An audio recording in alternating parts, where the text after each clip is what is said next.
Hello! Hello, Xena. Are you still in? A bit early. So we've got another clear sky. So it's going to be a wonderful Skywatch tonight. We get ourselves a rolling across everywhere else. Oh, fucking hell. 46 messages. I need to get through those. Alright, let's post that. Let everyone know that we are going live. Oh, how are we doing? Let's do this one. Sorry, guys. So yeah, it's a lovely clear night tonight, isn't it? Again, you can see more colours coming out in those distant stars there as well. Right. Let's press the buttons. Let's get ourselves rolling. So, yeah, if you are joining us now, we are doing a live UFO UAP Skywatch coming to you tonight live from Wiltshire, which, if you know, is right in the heart of Crop Circle country, just down the road from Stonehenge. And, yeah, these are the skies live from there. It's a very ancient and mystical landscape here. Long history of the phenomena. These are the skies to watch, and it's all already lovely and clear. You can see some of the oranges, some of the purples there of those distant stars. Rio's already in. How are you doing, Rio? And thank you guys for those hearts. Appreciate that. All of those hearts and those shares tapping away does help us reach more and more like-minded people there like yourselves, getting more eyes and minds on the phenomena so we can all piece this puzzle together. But this is another live UFO Skywatch tonight. Carl's in. You got it's not all you need your passport. Won't get the old probing then. Lee's in as well. And evening, how are you doing, Raf? Very nice to see you there. Yeah, thank you for the likes and shares, guys, there as well. But we're doing another Skywatch tonight. It's lovely and clear. Now, it's not quite as clear as it normally is. Well, clear is the wrong word. Basically, the moon is still up and the moon is still quite bright, and therefore that extra light is affecting our night vision still. But it's getting less and less as the moon is getting less and less full.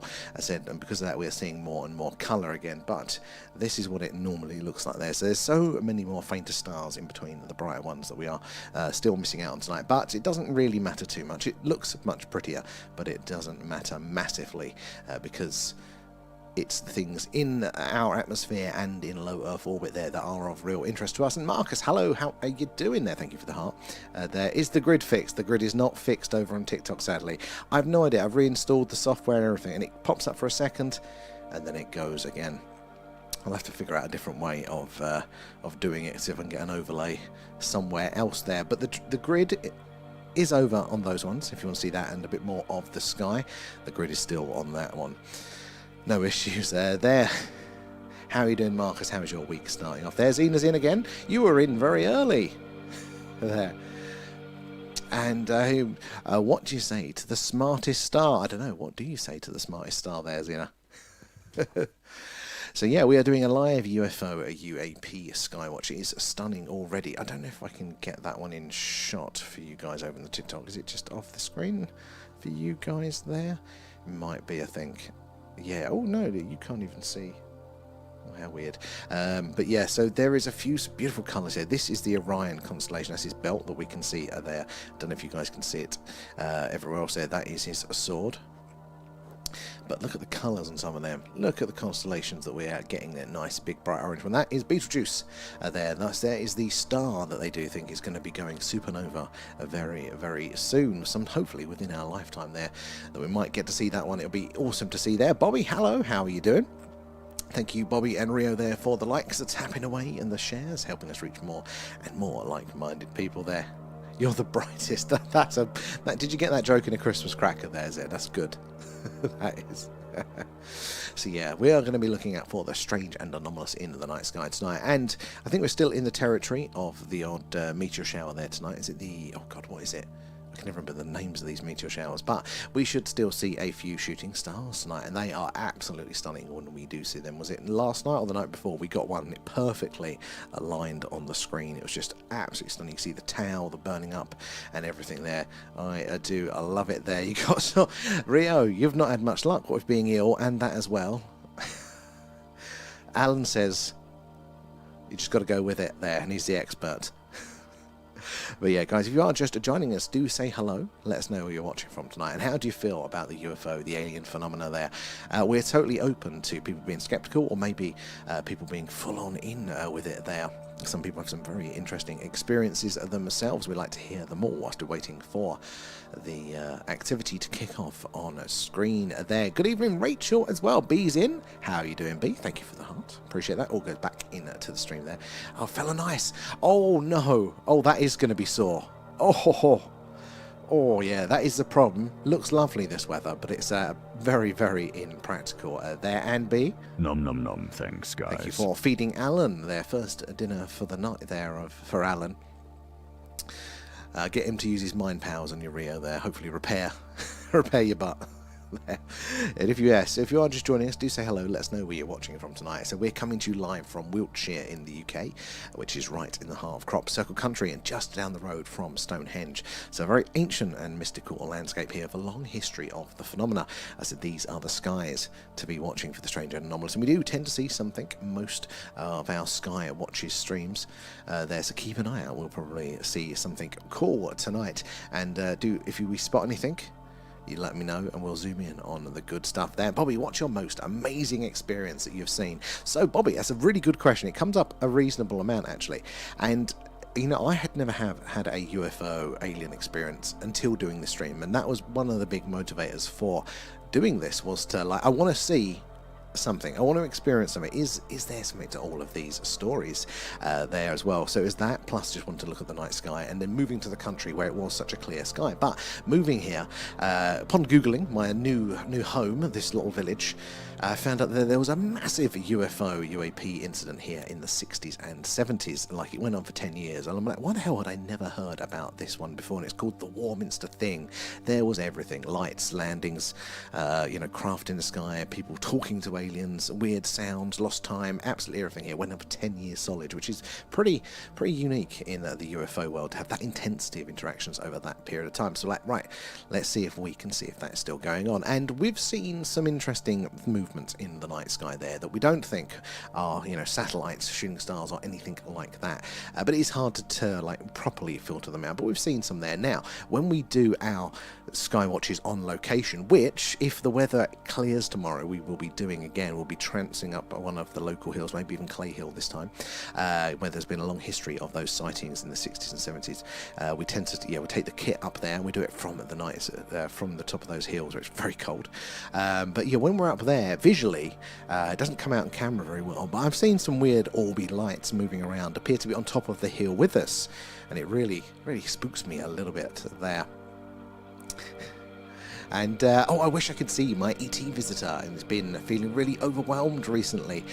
Well, hopefully, Rachel, there will be something for you there. Now, has there been a correlation in the past that maybe you've had those experiences when you've needed them? Is that a possibility then that maybe they might be coming to see you soon? So some of our community have some absolutely fantastic first-hand experiences with the phenomena. I haven't had a one quite like that yet, but it's early days. We haven't even been doing this a year yet there. And Marcus, thank you for the alien pets, thank you for feeding Alan there as well. Loving the stickers there. And my uncle lives not too far from the Stones, and he's seen some amazing phenomena. I didn't realise the connection. It seems a bit obvious now. There, Motorhead, how are you doing? Good to see you in. But yeah, there is such a connection, and we keep saying for our 10,000 follower milestone, we are going to do it live from Stonehenge, because you can get pretty close to the stones from a public footpath. So we'll go down there one night, and we'll take all the rig, and we will actually do it live from there. So that is on the cards for us, because yeah, there's such a connection. I think we would see so many awesome things there. Lee as well. Marcus coming in with the tapping. Appreciate those guys. They're tapping away the likes and those shares that just help us reach more and more open-minded, intelligent people there like yourselves. And the more people we can get looking at the phenomena and sharing our experiences, the more we can all piece this puzzle together there. And if you are just joining us, do say hello there. Let us know where you're watching from tonight as well there, and if you've had an encounter with the phenomena, we'd love to hear about those. Also waiting for the action to kick off, but do make sure you're following, because we do this basically every night. So if it's a clear night, it's a Skywatch, looking out for those UFOs, UAP. That's what it normally looks like, but the moon's up at the minute, bleeding away some of our night vision there. But if it's cloudy, we do an alien radio signal hunt with our big radio antenna. They're hoping to hear a message from an extraterrestrial civilization. If the moon's up full and I can be bothered, we're doing a moon watch there. We see all the craters, all the details, talk about how weird the moon is. So yeah, do give us a follow, and hopefully you'll get a notification when we go live there. Banana, thank you for the heart as well. Appreciate that. All goes back into the streams there. And how are you doing there? Oh, it's so clear tonight. I was hoping you'd be on. Of course, Banana. I've got nowhere better to be.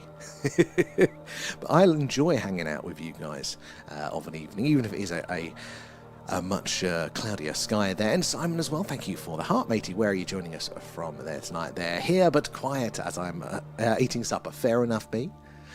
But I hope you have a delicious supper there as well. And Bobby, I've got a picture of a craft last year. It was flying across the horizon. No flight services in broad daylight. So the daylight sightings, like I always think when it comes to, like, you know, the paranormal and the UFOs and all that sort of stuff, it's a nighttime activity. It's a nighttime things. But it isn't, is it? You know, and there's no reason why it has to be. Maybe it's just because of the darkness and the contrast we see more. Maybe we're more alert at night there because obviously shadows and threat. But no, it can be a daylight sighting as well. Whereabouts in the world did you catch that one, Bobby? I love that. And Mr. Money, how have you been? I hope you've had a fantastic Christmas and New Year. Good to see you. I hope you and the family are well there. So, yeah, not sad at all. I honestly, Banana, like, this has become a bit of an obsession for me. Like, I can't not do it. I do feel a bit odd if I'm not on of an evening hanging out with you guys there. Over on the tubes, how are you guys doing? Let's read you your messages there.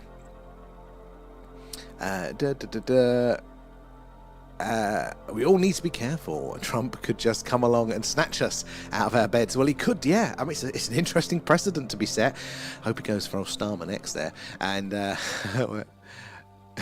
plus, you don't have a tash. Is that it? Is it the tash that gets you on his list there? We're both in trouble there, Raf. Where are we?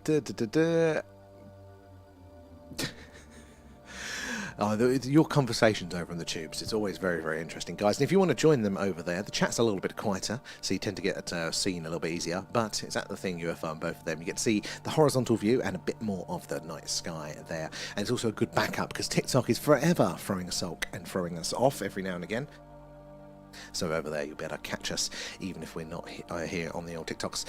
Same with ghost hunting, always in the dark, Loreless. Exactly. And why is that?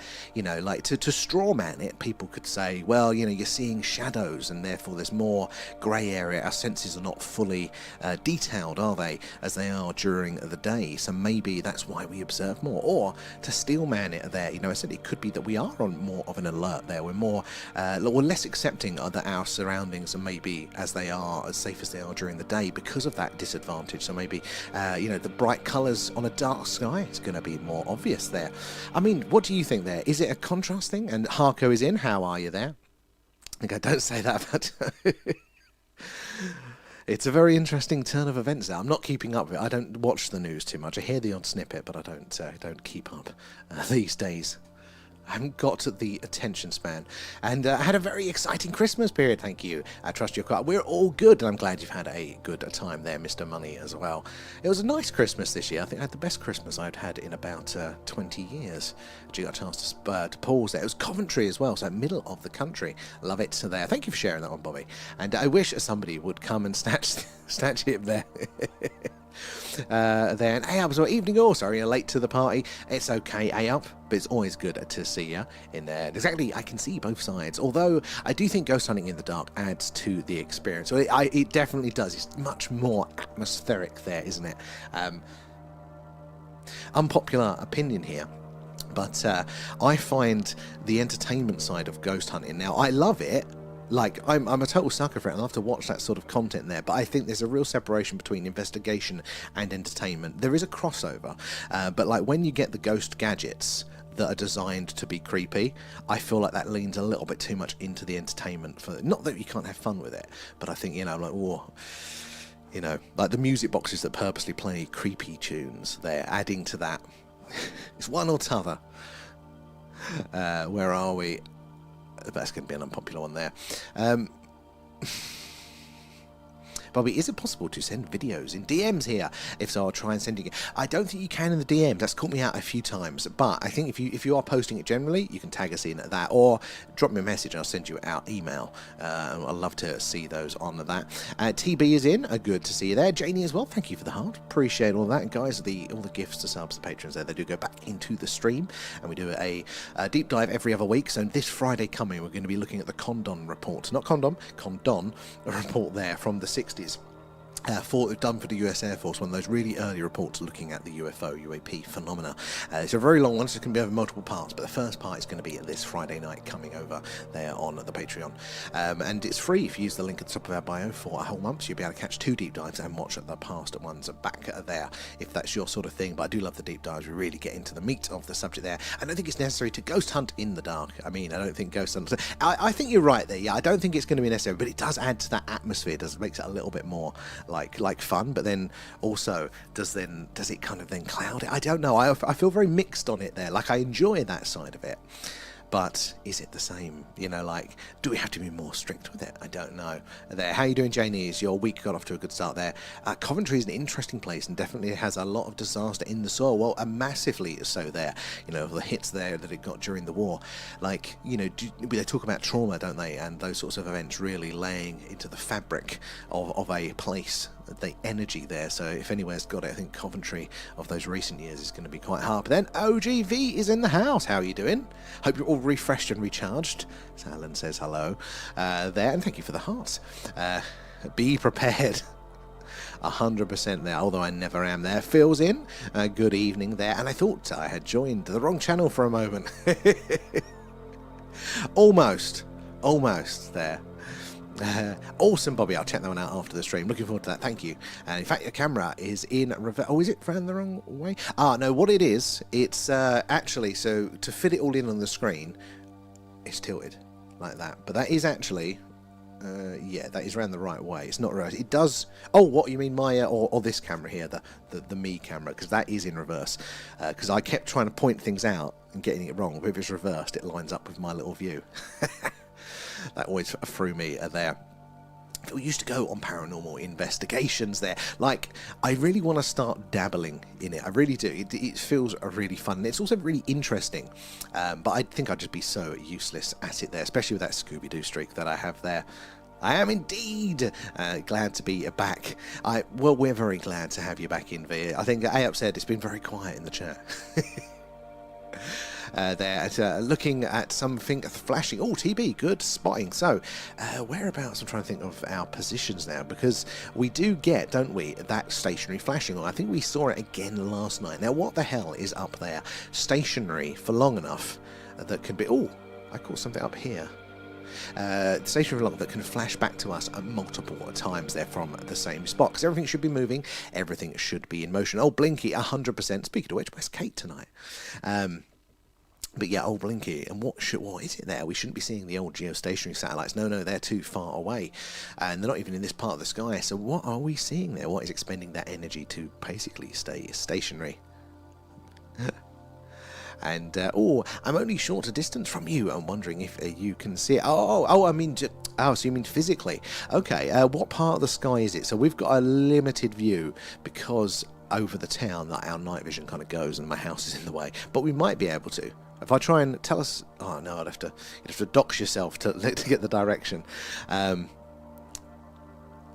try and figure out how we can align that one, because I think that'd be cool, wouldn't it, to be able to point the camera in the night sky there. And TB, no, and it's all blinky blinking. It may well be. Let's see if it repeats. Roughly where my cursor is there, and it's been on loads of paranormal investigations. Oh, Carl, I haven't seen the first part of that message. It might have got filtered out, so it might need to be reworded, sadly.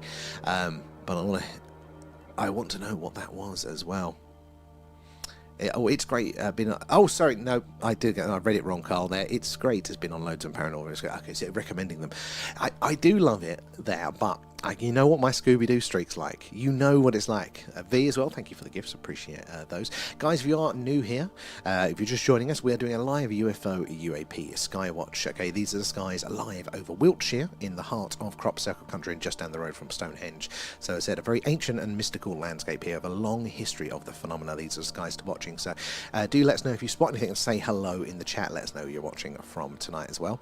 But we do something like this every night. So it's either a live, a UFO UAP Skywatch. They normally look a little bit clearer, but the moon is getting our night vision a little bit there. Or if the moon's up properly, we do a moon watch there, see all the craters and the detail, talk about how weird the moon is. Or if it's cloudy, an alien radio signal hunt with a very large radio antenna there. So do make sure you're following so you get those notifications when we go live there. Oh, you've seen it too, Rachel, and V as well, coming in, feeding Alan. Nom nom nom, thanks, guys. Thank you for that. So it all goes back into the stream. There's Scotty too. I think I nearly missed you there. Yes, Scotty, nearly missed you there, but thank you for those as well. And A up. Thank you for the alien pets, guys. Keeping him well fed there tonight. Rachel as well, thank you for the shares. It is those shares and those likes, you guys tapping away, sharing the stream, that helps us reach more and more like-minded people. You never know who you're going to get in there. And that's what I love most about this, is that we reach so many people that come in and will share their experiences with the phenomena. And their stories you don't get to hear anywhere else. And it really, for me anyway, it builds up this sort of understanding of how much activity there is going on and where, and it's just so much more than I ever believed there. So I do appreciate that, because it's how we get to hear those stories. Rio, you spotted it too, love it there. Phil, I was skeptic when I first met my mate. He picked it up. My granddad was with me. I see. Yeah, I've had a few people talk about similar things like that, and the part of it I think is very reassuring, and the other part I'm like, but what does that mean?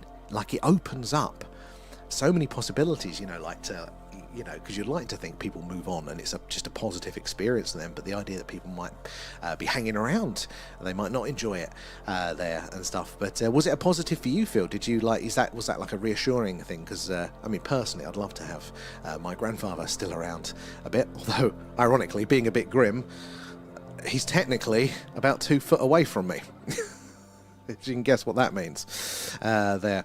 And defo flashing tonight, Lee. So we're looking at that part of the sky again. That stationary flashing is anomalous. Anomalous object confirmed. So let me see if I can spot that second time to see if we can have that in a row there. And Laura B, you're welcome aboard. Where you're joining us from tonight. And look at the 3 stars in a row.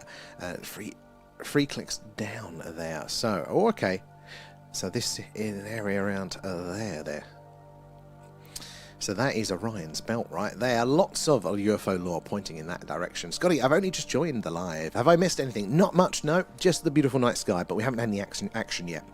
You've only missed 20 minutes as well, so you've got another hour or 40 there, so don't worry too much. Alan, show yourself. Nom nom nom, thanks, guys. He's there.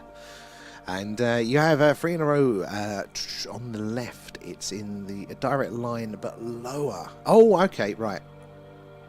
So these are 3 there. Can you even see those, or are they off the screen for you? So around the Orion constellation there. And if I'm quiet, I'm trying to look out for the flashing too. That's cool, Rachel. Hey, Kate's in. How are we doing, Kate? How is everyone at home? How are the ferals? And thank you for the shares there, Phil and Kate. And Backyard's in as well. Thank you for the share there. Regarding Icarus, I think I've just been missing them. I definitely. Oh, and V, appreciate the hashtags. Marcus sent a treasure box, guys. So do thank Marcus when you claim those coins coming in with the hashtags there. And Laura, yes, welcome aboard.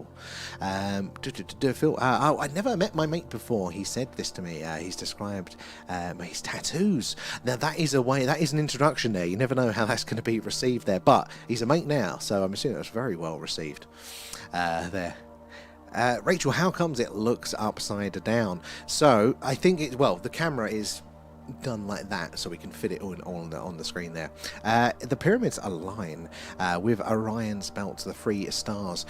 So how is it? I can't get my head around. They say this, don't they, that there are these stellar alignments, stellar alignments like this, with lots of the stars and ancient structures. But I'm like, what is it? Is it just that the three dots like line up with the peaks when you're standing in front of it? Like, is it just that they're the same sort of distance? How does that work? I can't quite get my head around it, but then I'm not the brightest one in the room there. Kevin's in. How are we doing there? Yes, the Orion Nebula is in the field of view. 100% there, Kevin, right? So is that the nebula? I always think it's that one, or is it the bottom one? I think I upset it might be in the bottom one there. Oh, we just posted it on the Discord there. We'll check that one out, TB. And speaking of which, we've got an awesome little community there. We've gone over the 100 now.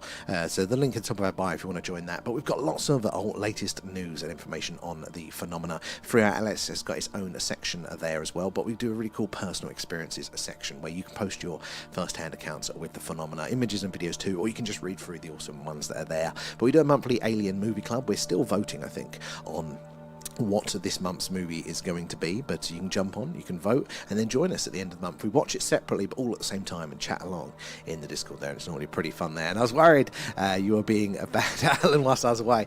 Alan's bad to me. You're going to need to worry about me, V, not Alan. Nom nom nom, thanks, guys. The Ferals had a snow day and did not attend school in their first day back. Any excuse, those schools. Any excuse. And so the belt, this flashing is in line with them, so it's in line with the belt there.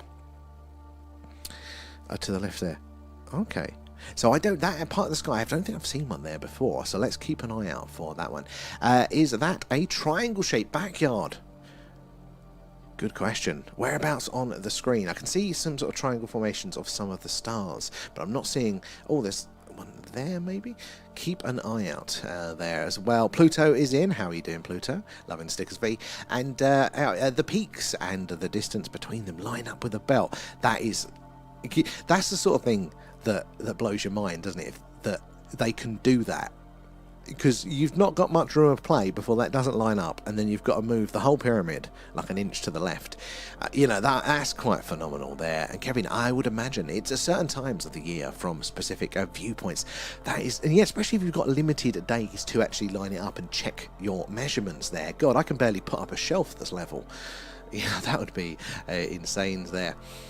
And Star Knight, how are you doing there? What's your thoughts? Oh, I think I've got to missed the middle part of it. The beginning part of that question there. And please vote for the next movie if you haven't. It's very close. Oh, is it close? Neck and neck. I can't even remember what the options are there as well. And in the middle. Oh, yes, there we go. That's a nice clear triangle. Now, that's a star formation.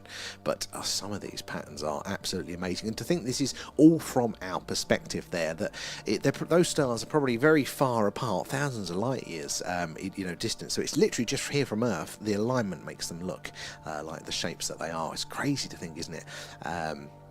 There as well. Pluto, wait, how do the pyramids actually align? So I think this, judging by what people are saying there, is that at certain times of year when the constellation goes over, they're in line with the three dots, is the three peaks of the Giza Plateau main big boys up there as well.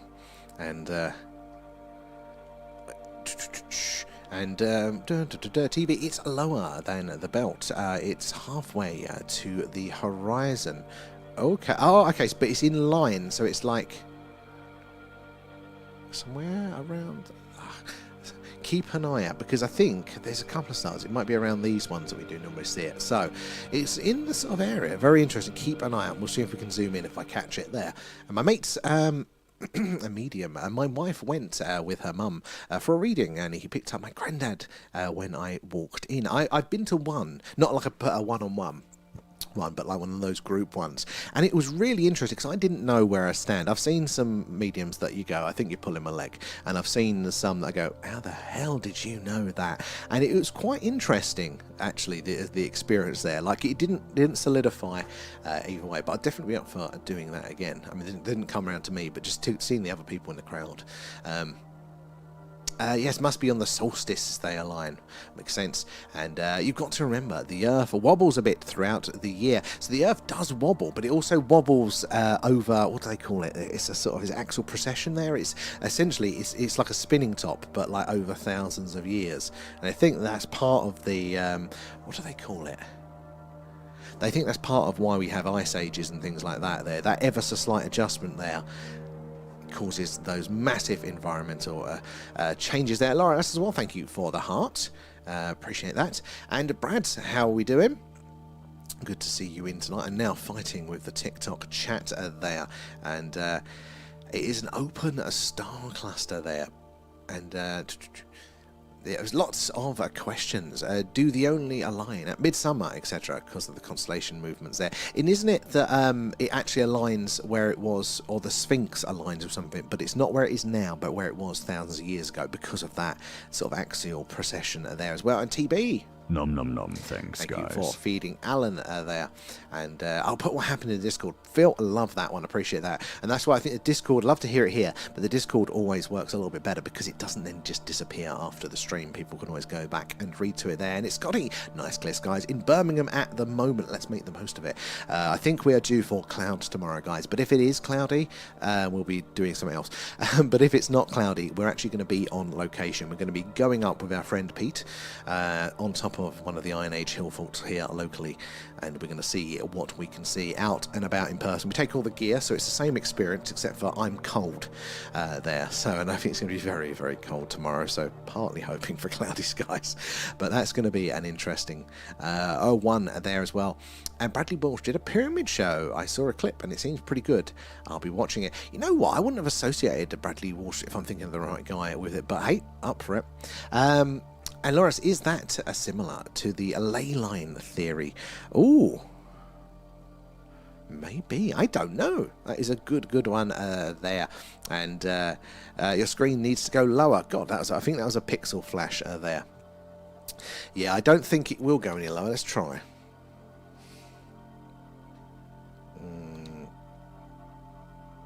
Yeah, no, I think we're at the limits of that part of its axis at the second. Sadly, I have to manually go out there and do it.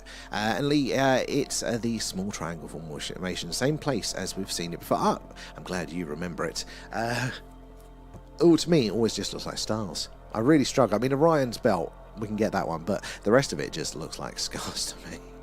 There, and backyard as well. They mentioned that something hit the moon from Free Eye. Did they? I've not heard of that one. Very interesting. I mean, possible, I suppose. But I think it's hard. The where it was going, though, to actually cross into our orbit or path would have probably been quite difficult. But again, I'm not very up on my orbital mechanics are there. Now, let's quickly pop over to the tubes, catch up with you guys as well. G-Wax in, how are we doing? The carrier bags there, Raf, yep. His intervention is out of control. Is this Alan or me? There. Oh, saw a flash in D4. Now, we don't have the grid up on the TikTok there, but I'll keep an eye out for that with some lovely colours of those stars. Look at the reds and the purples and the oranges there. And so cursor is causing me to go scatty, focusing for the transients. Yeah. Ooh, little UFO cursor there. But yeah, look at some of those colours. Are absolutely stunning. If you are just joining us tonight, guys, we're doing a live UFO UAP Skywatch, and we are coming to you live from Wiltshire in the UK, which is right in the heart of Crop Circle country and just down the road from Stonehenge. So a very ancient and mystical landscape here. These are the skies to be watching for the phenomenon. We tend to see something pretty much every time we get the camera out. So keep observing. Say hello in the chat. Let us know where you're watching from tonight, and do make sure you're following, because we do something like this every night. If it's a clear sky, we're doing this, but hopefully a little bit better. The moon's up at the minute, so we're not seeing as many stars, but just look how many more we can see, all those background stars we can normally get when the moon isn't doing our night vision in. And when it's cloudy, we do an alien radio signal hunt there. We use our very large radio antenna there to sweep the stars, hoping to hear CT, ET, say hello. And if the moon's up for when I can be bothered, we are looking at all of those craters and all the details there, looking for weird things going on around the moon. If you're following, you should get a notification when we go live there.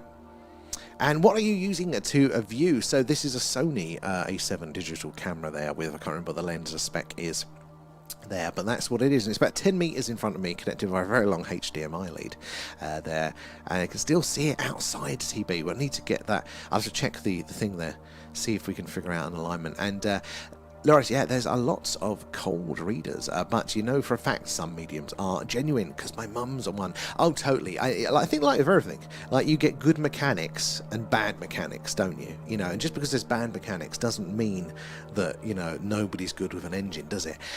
It's just trying to figure out, what are those criteria that we can apply to then have some trust in people across the board. But again, it's an area I don't know much around, but I would love to know not so much the particulars of an experience, like, so have you spoken to anybody, blah blah blah, but more of a, what does it feel like, how does it feel like it's working, what is the mechanisms? Because I think we mentioned this the other day, that I think there's probably a scientific explanation to everything here. Everything will have a mechanism and have a set of rules how it works. I just don't think science has put in the effort to discover those things yet, and I'd love to know, because that's I love to pull things apart and understand how things work, so that I'd really love to pick somebody's brains on that one. And every night I see a satellite, and apparently they do reflect starlight. They do. So if they're up there flying around in low Earth orbit, or even a little bit higher sometimes, if they can catch the sun's light, then they can reflect it back to you. So sometimes it's like a highly reflective, like a solar panel, and if that catches the right angle relative to you, it'll bounce that sun's light back down there. Or sometimes if it's just really early on in the night there as well, and the sun's not fully gone round, there's just more sunlight for those objects to just reflect generally off, and you can see so many things flying around up there. But they're not all satellites. There are many of those. There's a lot of space junk as well, but not all of them are that. Sometimes it's normally by their behaviour that we can tell them apart. There, TB. Nom nom nom. Thank you for that, and Starlight as well. Thank you for the gift. Appreciate that. It goes back into the stream. Let me find out where I am in the chat, because it's scrolling ahead of me now. I've not had to deal with this in a while.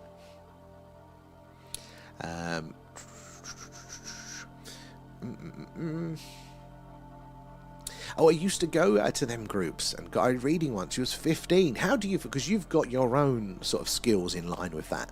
Like, did you feel like you were amongst your people there, or did you feel like what they were doing maybe slightly different? Or, can you tell if somebody is pulling a fast one like that? Like, was it a good experience? Did it help you, with your own experiences? And, Luna awoken me a few times, and how bright she's beautiful. The moon, we've said this recently, is absolutely stunning, but it's so bright, it's getting in the way of our sky watching a little bit there. And I had a reading once as well, and she told me what I said to my mum when I was alone. See, that's the thing. I don't think there's any amount of cold reading, is there, when they can get that specific. There, V, it's going to take me a week to catch up with the Discord, and there is a test at the end of it, V.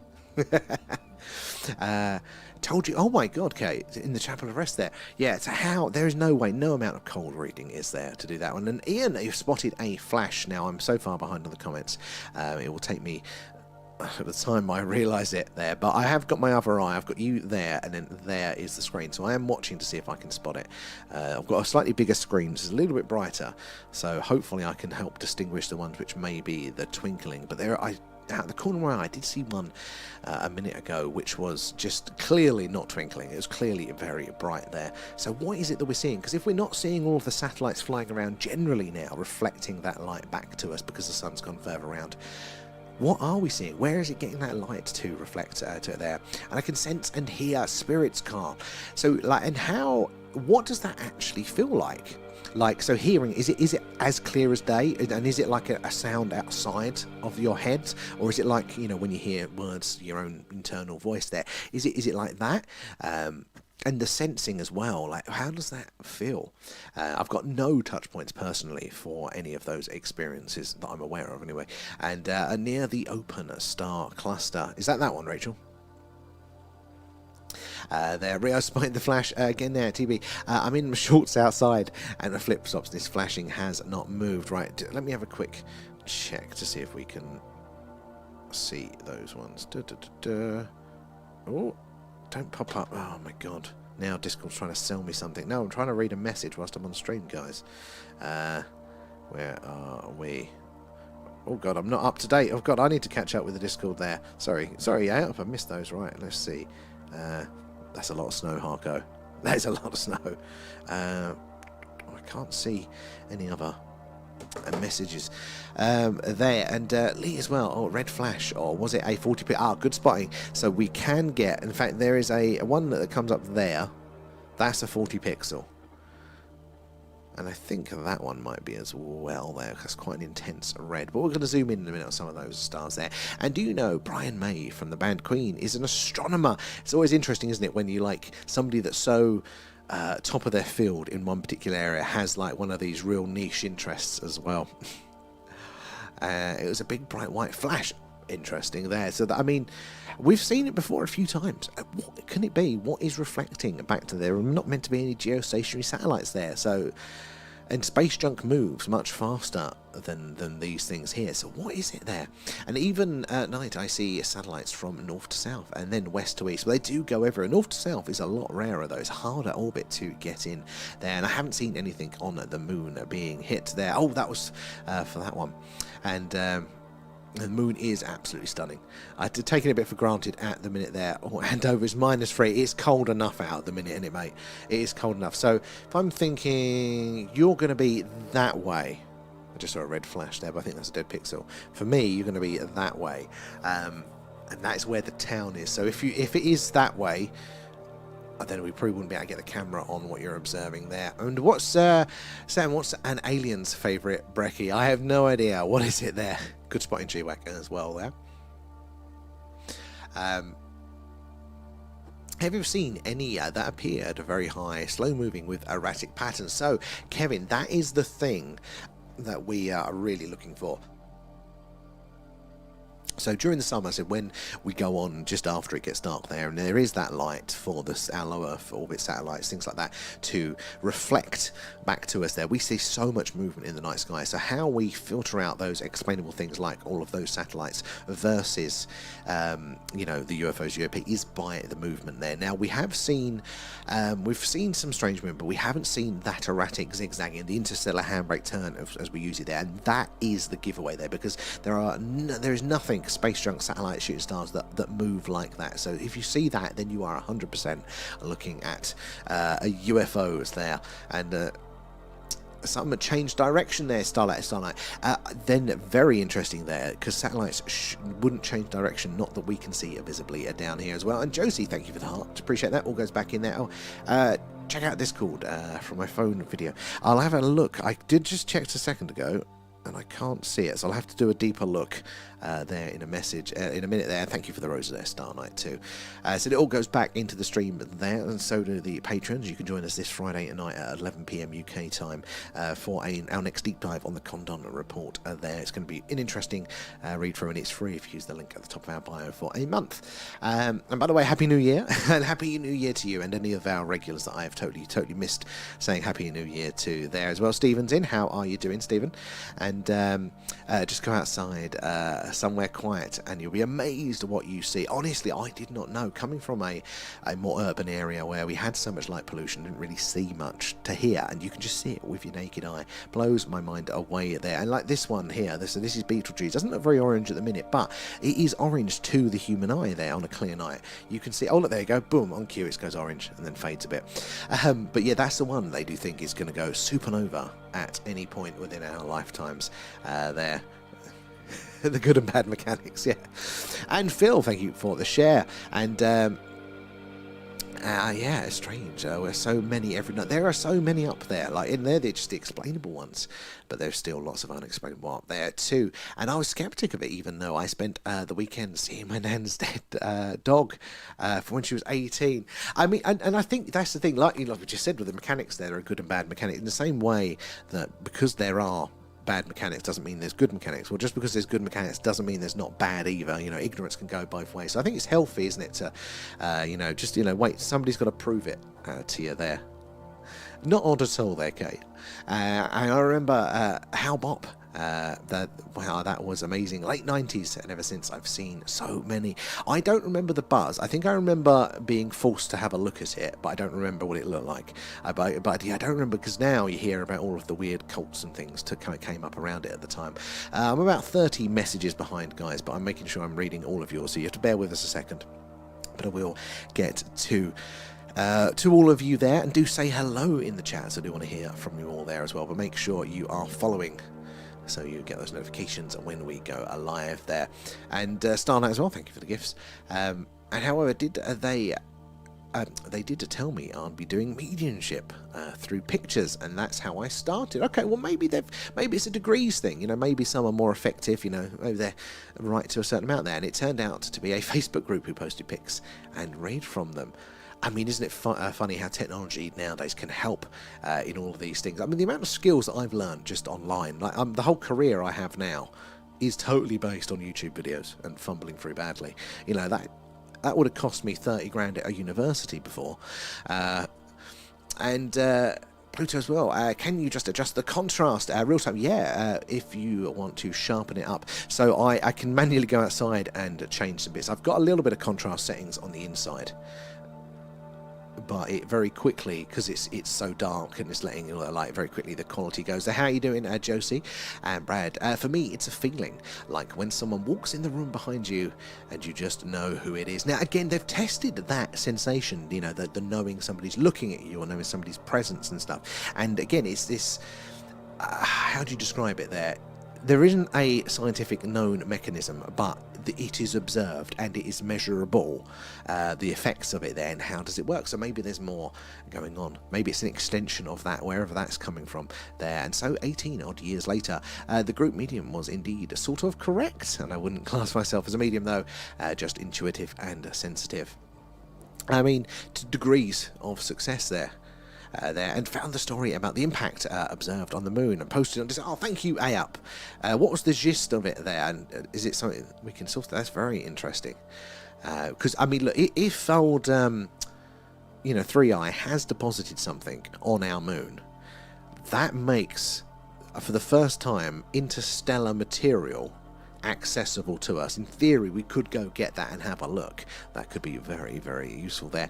And Starlight as well, we have an airport near us, so we know what's planes and helicopters. Exactly, like, we say it on here, don't we? When we do get the odd plane going across, it's very clear that it's a plane there. So like when people go, oh, I'm sure you're just seeing planes, or maybe you're seeing a secret military plane, they go, no, it'd have to be so far different than anything that with wings and an engine that we normally have. You can tell the difference. And I think even if you're not that up on it, you can in your gut, kind of how things fly, a little bit about physics there. And when you're observing some of these sightings, these lights in the skies, these orbs and things, you kind of know that isn't following those normal rules there. Agent X is in. How you doing? Thank you for the heart, matey. And crikey, north to south, that would be like playing chicken across the M25. And it's -8 in Scotland. Okay, you take the prize there. I'll -5 for A-Up as well. It's meant to be -5 tomorrow. I don't know what it is tonight, but I'm assuming -3 if Andover's mine. That's not too far. Hello, V. Thank you for the potato there. I like the potato, but I also... It's a potato of shame. Kate as well coming in with the hearts, thank you. Trying to scroll my way. Where were we?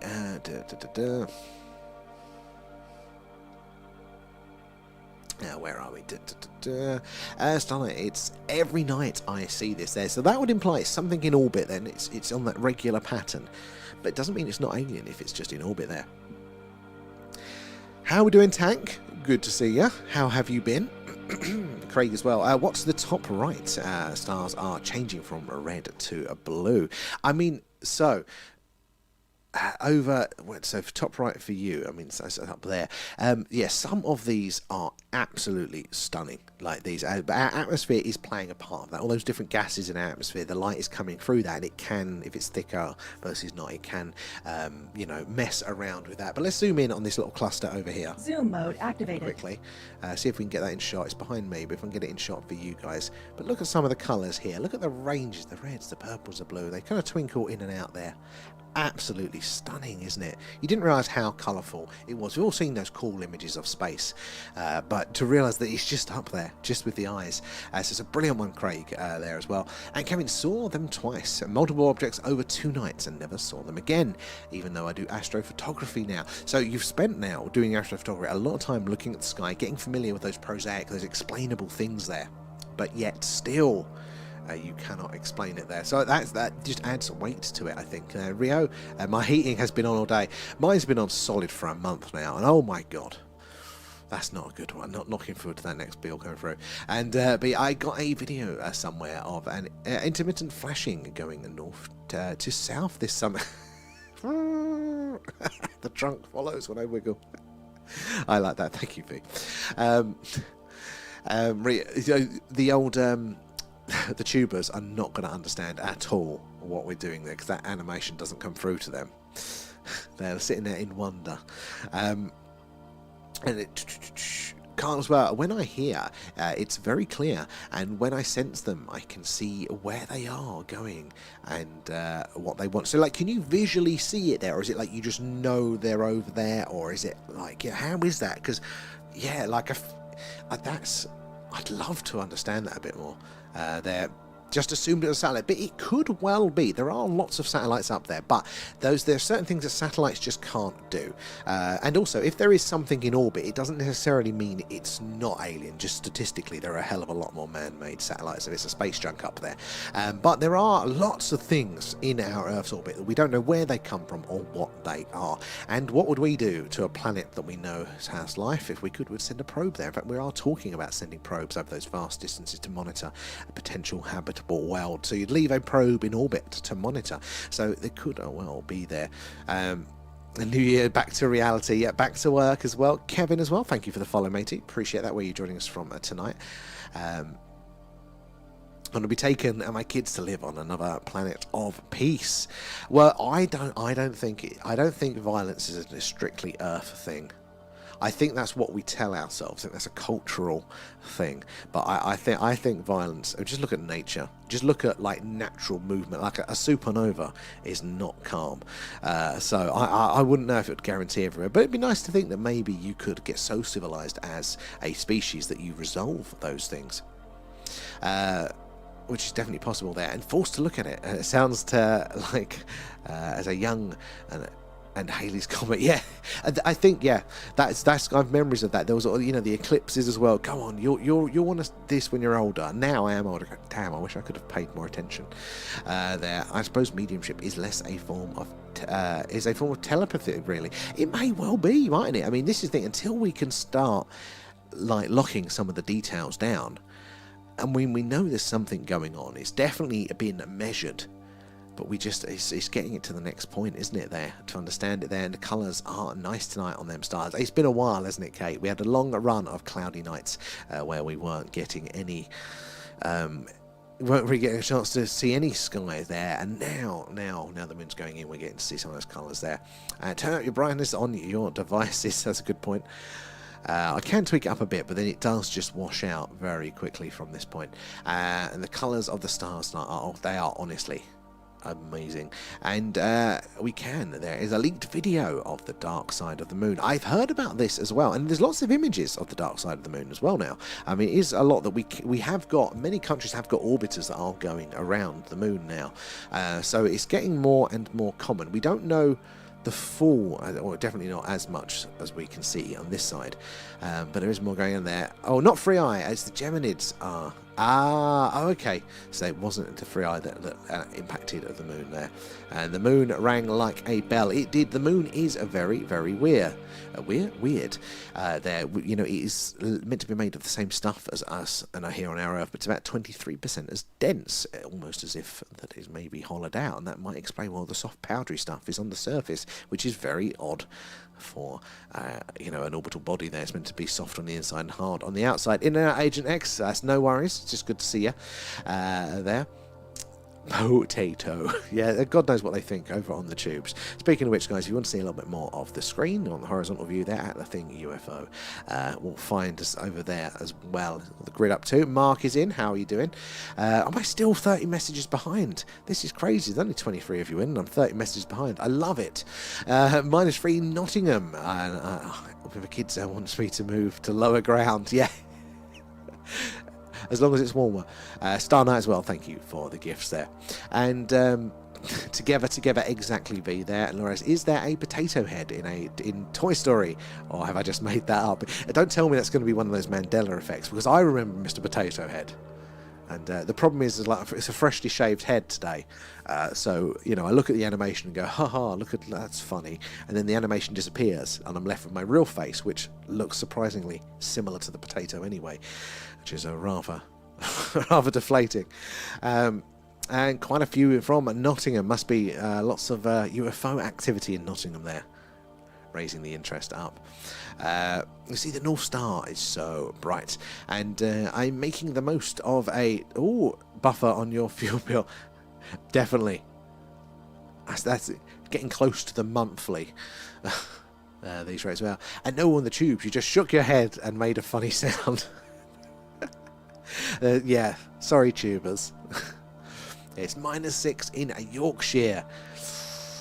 It's not. It does feel very cold. I mean, the camera brought in the camera last night, and it was frozen over. Everything was frozen on that. No joke, we see so many here over Nottingham. I mean, that would explain why a few of you guys are in there. You know, it presents that question, doesn't it? There, you know, that you've got to be answered. People are then compelled to look for the answers. It's both. I sense them first, and then I will see them visually. Carl, this is amazing. So, like, when you see them visit, and it might not be, this might just be like the wrong way to even ask the question, so it might not be as black and white as this, but like, you know, I've heard stories where there's a sort of a transparency to them. There's sort of like they're sort of a mist, or they're out of focus, or they're as clear and as solid as day there. Is it a range in your experience, or is there a particular how it looks? Like, would you know, like, just by looking, you know, a spirit there, a presence versus sort of just somebody else standing side by side? And that's also a question for anybody else that has those senses. And technically, it's logical that other races would have embarked on space travel to claim more. I think so. I think so. And again, like, you know, it just scales up. So even if you get all settled on your planet and you'll calm down, you know, then you're going to start competing for those external resources. You're going to go to your solar system, then you're going to go to your galaxy, and then maybe it's intergalactic there as well. It just scales up. I'm sure you do have a costume or two there, Agent X. And Mrs. Potato Head puts his ligaments in his back pocket there. Yeah. I'll be in my mid-80s when I get to see Halley's Comet again. That's got to be quite far away then. I mean, how far away is Halley's Comet then? And okay, as well, you know, explore and colonize. Yeah, I don't think there's any guarantee that aliens wouldn't be like that. Now that's a strange argument, because I think that it's plausible that they couldn't be. You know, there may be something inherent to the nature that if you have that technology that can, you know, travel apparently faster than light, that you can warp space and time, maybe you 100% need to have that stability to be able to have that technology without just going to hell there. Or maybe part of the process of getting to that technological level does mean that everything else has been settled, and you know, you've worked those things out there. So maybe there is like an inherent property to it, but I don't necessarily think it's guaranteed. And I get we need a balance of good and bad, but why? Well, it's the balance. You know, that is the thing. You can't have one without the other, otherwise it would all be the same, wouldn't it? Everything would be the same there. And Leroy, how are we doing? Anything tonight? Yeah, we're seeing the anomalous flashing tonight, but also just some beautiful colours of the stars tonight there. How are you doing, Leroy? And China, yes. But can we trust them? We can trust everybody as far as we can throw them there. You can trust people to be how similar they are to you. That is it, you know, because if they've got the same experience, they're likely to act in a similar way. We're quite predictable as humans there, but if there is a different set of circumstances, you know, whether that is financial, security, intellect, there's all many things, even, you know, weather, all those things, you know, they can be different and therefore cause somebody to act differently than yourselves there. And that is, I think, when we'll have that world peace, is when our technological advancement has progressed so much there that we can equalize all of those things. Like, everybody will have access to the same amount of food, everybody will have access to the same amount of security, everybody has access to the same amount of temperature, the same amount of mobility everywhere as well. Once all those things are equalized, then we've got nothing to fight about. But then we would be left being absolutely boring, because we would to kind of catch up and adapt to that. All of the outliers, all the people that are different to that, to those things, to those baselines, well, they won't be needed anymore. They'll be the evolutionary ends that didn't need to keep going. So all of the interesting ones will go away, and it'll be a boring, homogenized species, which is what we see, isn't it, when we look to the Greys and a lot of those alien encounters, that homogenization there. They are all very similar, which again, maybe they have to be similar because of their technology. Maybe that's how they've got there. And Mr. Potato Head and his wife were into. Okay, we can confirm it's not a Mandela effect. They were real. I gave myself a Hawkeye Mohican. I've often considered a Mohican. I've never been quite brave enough, but every now and again, when I've got lazy and let my hair grow a little bit too long, I always shave the middle in and go, I wonder what could be having a mohawk there. And I'm high up. I'm up high. Well, that's what I say to myself. There's a C5 group in North Nottingham. Again, do you think there is a correlation then, like a higher interest in that part of the country there with the UFO alien phenomena? Maybe because there has been historically more events, there more activity, which more people have seen, and then more people have questions, and then those people collect together.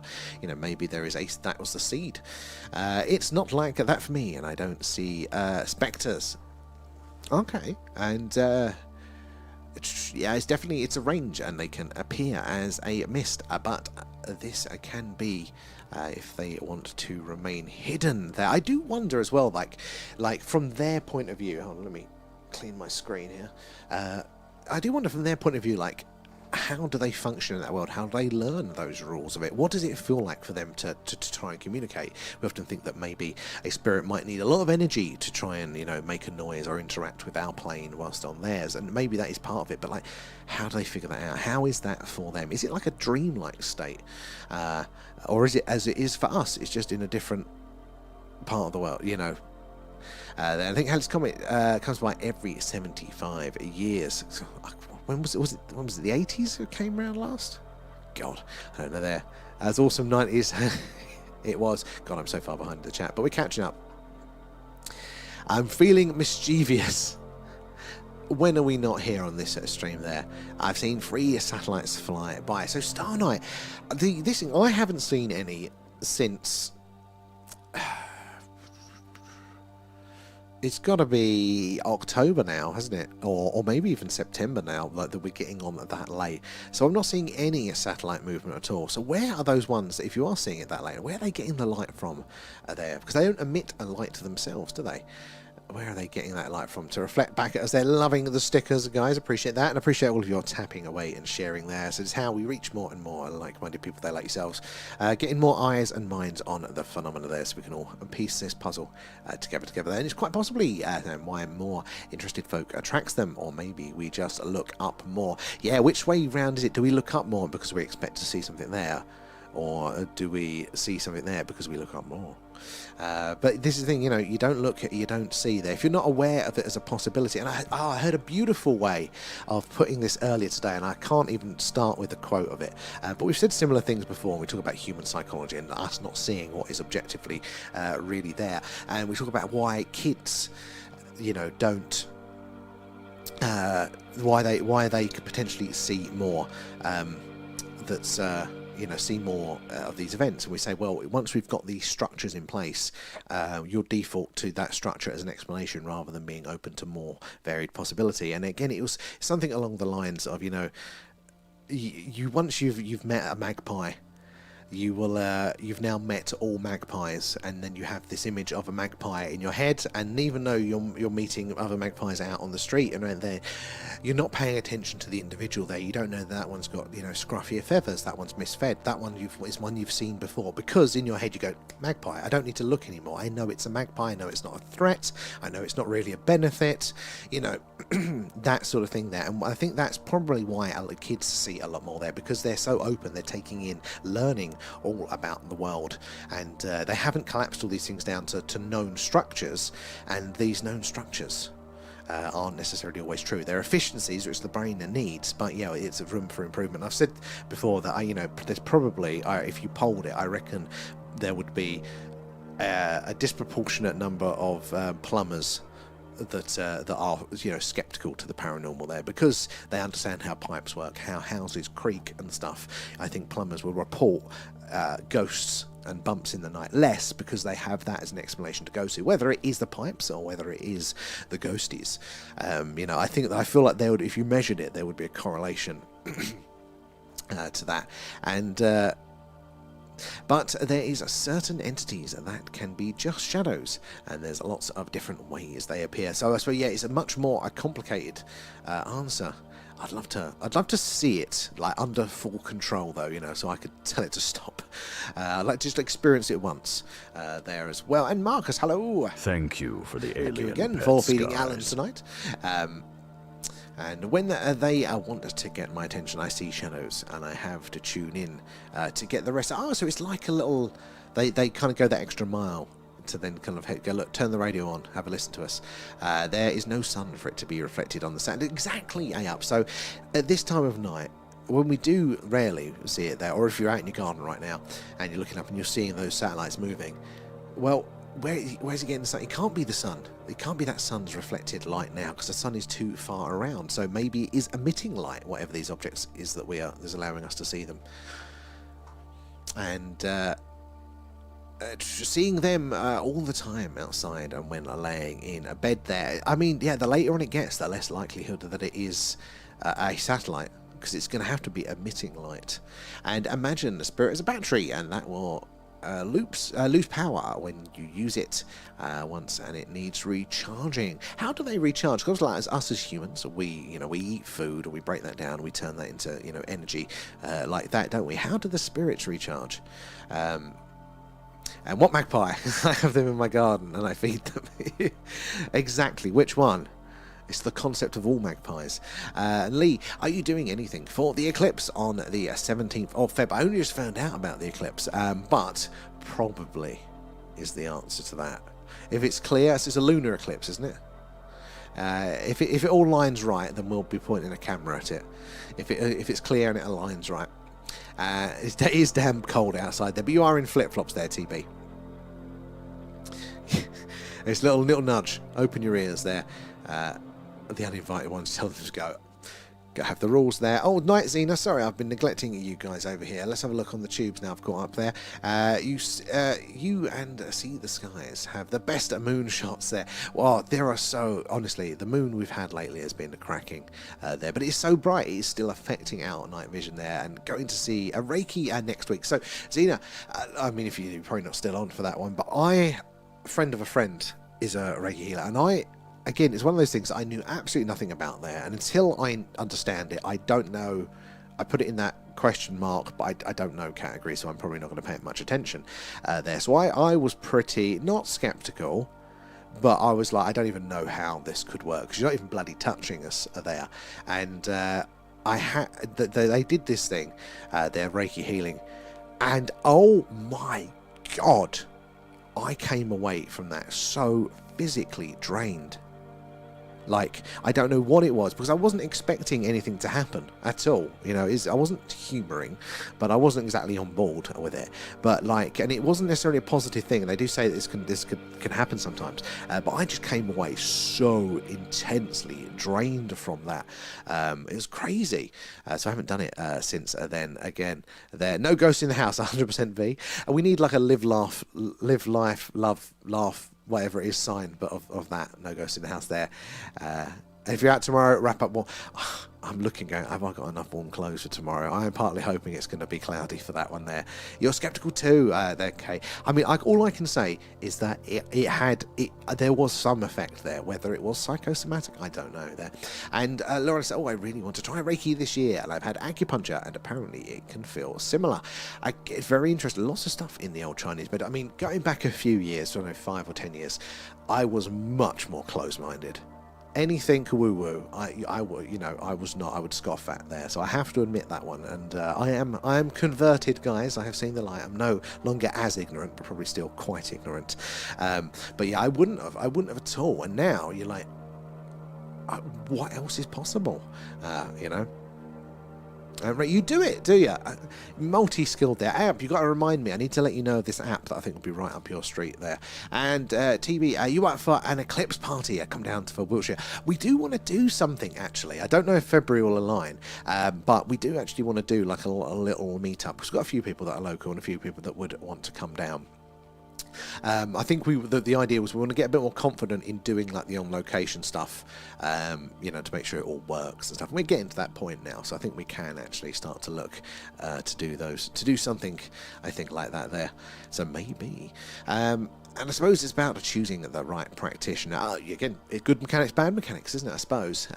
But I think it was like the way it was explained to me, or I read it somewhere, was that like, you know, depending on what kind of state you're in, it can have that draining. And it's not that it's like it was a negative, it did damage, but just that I was probably quite messed up. And you know, it's like going to the gym. It hurts after, but it's a good hurt. Your muscles are growing. And spirits will recharge automatically, but can take a while to be full again there. Is it kind of like tiring your kids out so they have a solid night's sleep there? So like if you've got a poltergeist that's really acting up, can you like provoke it till it till it burns itself out for a week, and you can have a week off? And only because I've not seen it work, and it doesn't mean it doesn't work. I have just not experienced. I think, Kate, I'm like that as well with a lot of these things. There, like I try not to be actively dismissive, but there's definitely stuff that comes in my path that I just go, I don't even know how it could work. I've not even got, at least like we talk about the UFO stuff as an example there. I go, well, there are other planets, and there's life on this planet. Maybe there's life on other planets, and we put things in space in big metal rockets, so maybe they put things. You know, it's not so many jumps, but it's, you know, we don't know what we don't know. And acupuncture is so painful on me because I have problems with my nerve. Oh, really? Yeah. There as well. Please send me the information. 100%. I've got to remember that one. Oh, passport for feeding Alan. Have you? Do we not stamp you that one? Let's do that one. TB. Where is it? And anybody else need their Skywatch stamped? Their passport stamp for the Skywatch. Get your stream passports. Oh. Right, stamping. There we go. You are stamped for feeding Alan there, TV. And can we have a summer party, please? I think, yeah, we'll have to line something up, won't we? Because the brilliant part about summer is that it's warmer normally. So maybe we can align for that. It means it'll be later. But yeah, we'll have to do something, I think. Do an on-location thing as well. And Lee, thank you for the shares there. Do appreciate those shares and those likes, guys. So it helps us reach more and more like-minded people there. TB, thank you for the rose. And yeah, definitely not dismissive of anything and just inexperienced insert. I totally got your mean there, Kate. And coming in with the hashtags there, V. Thank you. And evening from Ireland there. Deck, how are you doing there? Any blips on the radar tonight? So we've been having lots of anomalous flashing tonight. So when we're seeing objects flash multiple times from the same patch of sky, you know, that thing that's reflecting that light back there is not in orbit, or maybe even emitting it. That's the other question.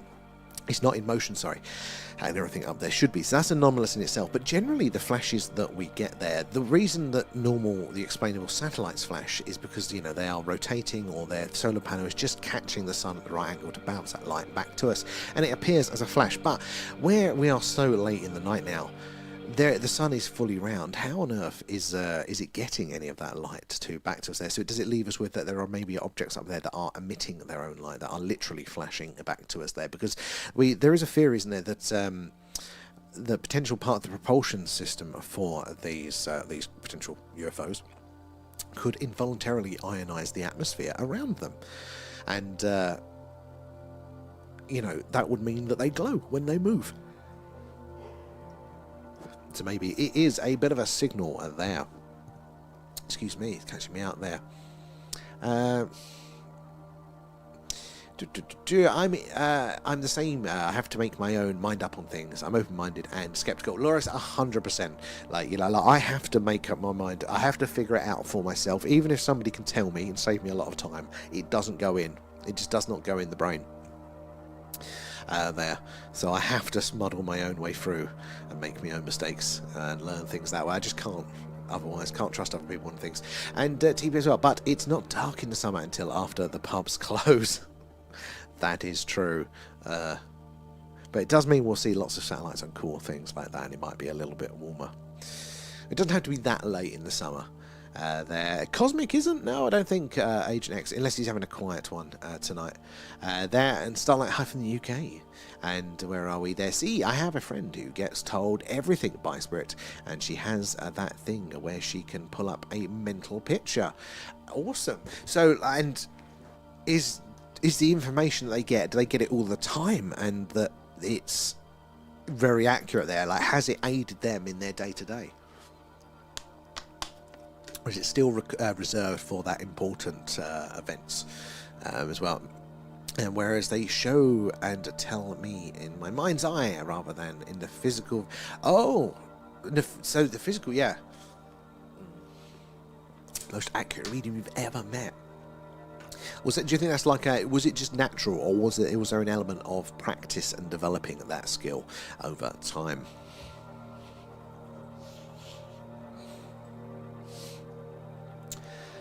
Where are we? It's playing up now. Should we have a look at the weather? Let's check up to see what old tomorrow is looking like.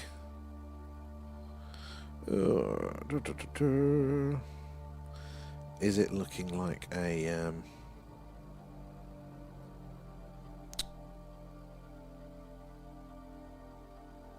looking like we are going up to the hilltop? Oh, no, wrong button. Right, Tuesday. No, it is looking, at least it's not looking like it's snowing now, but it is looking like it's cloudy. But then it can change at the very last minute anyway, so we'll keep that one open.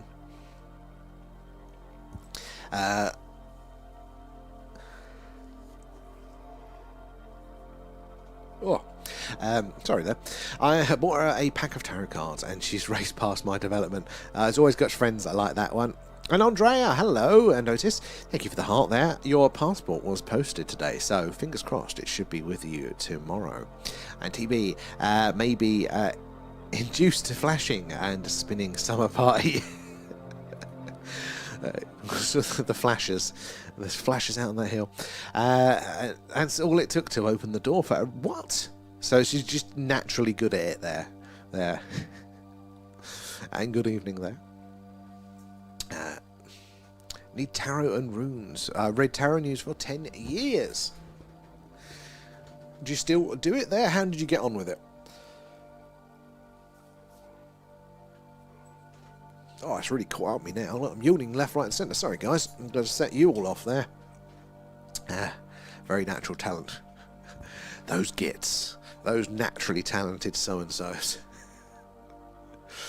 I had a friend who used to call him Golden Boy. He could do everything, whether it was play the guitar, skate, you know, you name it.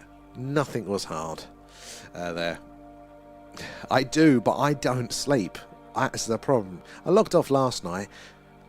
About an hour, went to bed. So I wanted to get to bed for like 1 o'clock, 1 a.m. I didn't get to sleep until at least 8 a.m. Yeah, I can't get tired. It's ridiculous. So I expect tonight will be just as useless.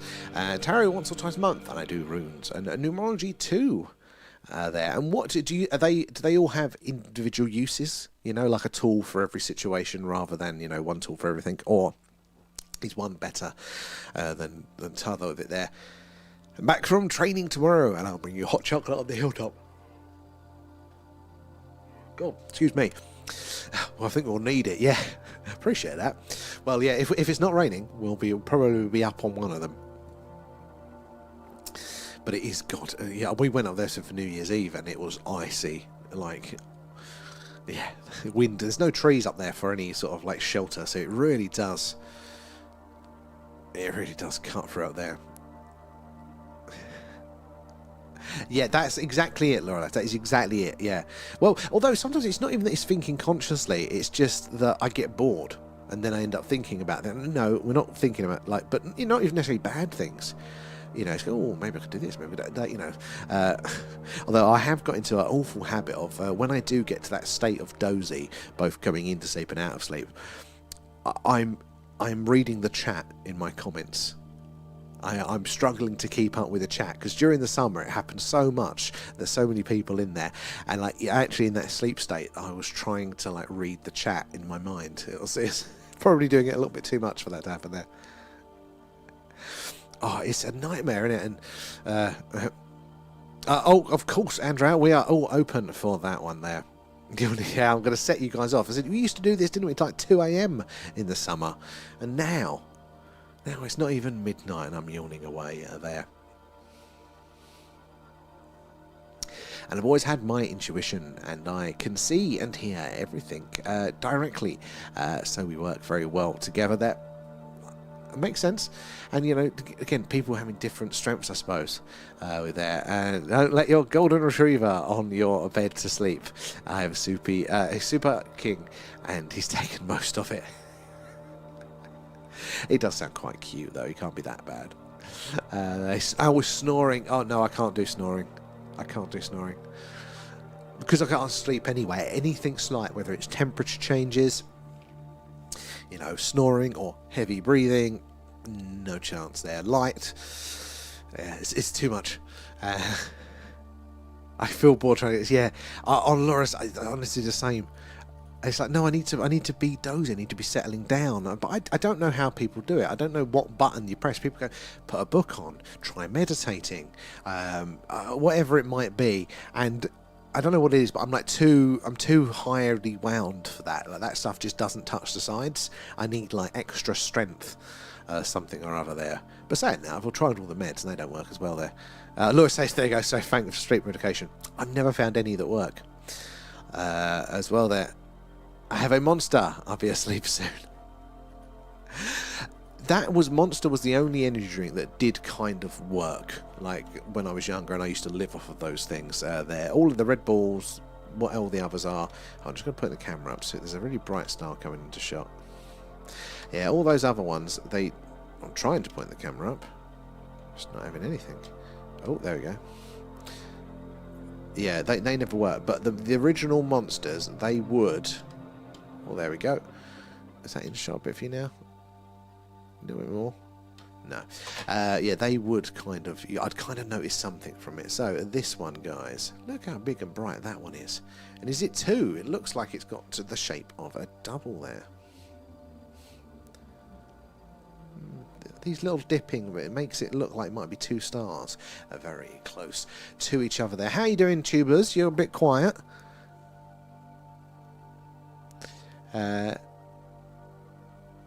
I'm going to watch my video on Discord. I know Steven Spielberg. Oh, did you see the rubbish I post? You know, this is why we're a live channel here. Like, you don't want to rewatch any of our stuff again. It's an in the moment job. It's all about being here. They're saying there ain't nothing here you want to watch again there. And I can nod off on a sofa easily, but when I go to bed, I'm wide awake there. I'd relate, yeah. I can sometimes get myself a little bit, but then as soon as I have to go to bed, you know, brush my teeth, whatever it is, I'm wide awake then. And it doesn't work. Doing it earlier there. I snore when stressed or ill. Actually, that's Leanne does that. I'm sure she'll hate me telling you, but till I tell everybody, I can tell how like on edge she is in a general sense by how loud she's snoring there. I think it's to do with the body being drained, because when you're stressed, like at a cellular level there, your cells can do one of 2 things. They can either spend their energy being alert, or they can go in to produce a deeper form of energy called ATP, and it takes about 3 days to replenish your ATP storage. You don't, when you really do use it up, you know, it takes you a while to recharge there. So if you're under the weather and stressed, you're using your reserves and not adding to them there, and I think they just generally, then that's when everything starts to get dysregulated in your body and stuff there. And my Alexa wakes me up when I snore now. There, and try Gregorian chant, sleep music. It may help. It's worth a try there, Carl. I like those generally. I listen to Sarah and it helps me asleep. You have a calming voice. So, Tiba, thank you. I don't know how anybody can hear, you know, fall asleep to my yabbering and yapping away. But if you're enjoying it, that's all that matters. There, and Andre as well. I sleep 2 a.m. till 6 a.m. And I've been referred for sleep station as I can't stay on. Oh, I tried that one as well. Yeah. I've not done one of the studies before, but mainly because I'd never bothered with it, because I thought I'm just not going to sleep, so you're not going to be able to study it. Because and as a person that has to go outside for certain things every now and again, once they plug you into all the stuff, how do I go and, I've not fixed it out there though. 2 till 6 there. Like, it's funny, it kind of runs in the family. Lean, how you doing? Good to see you in.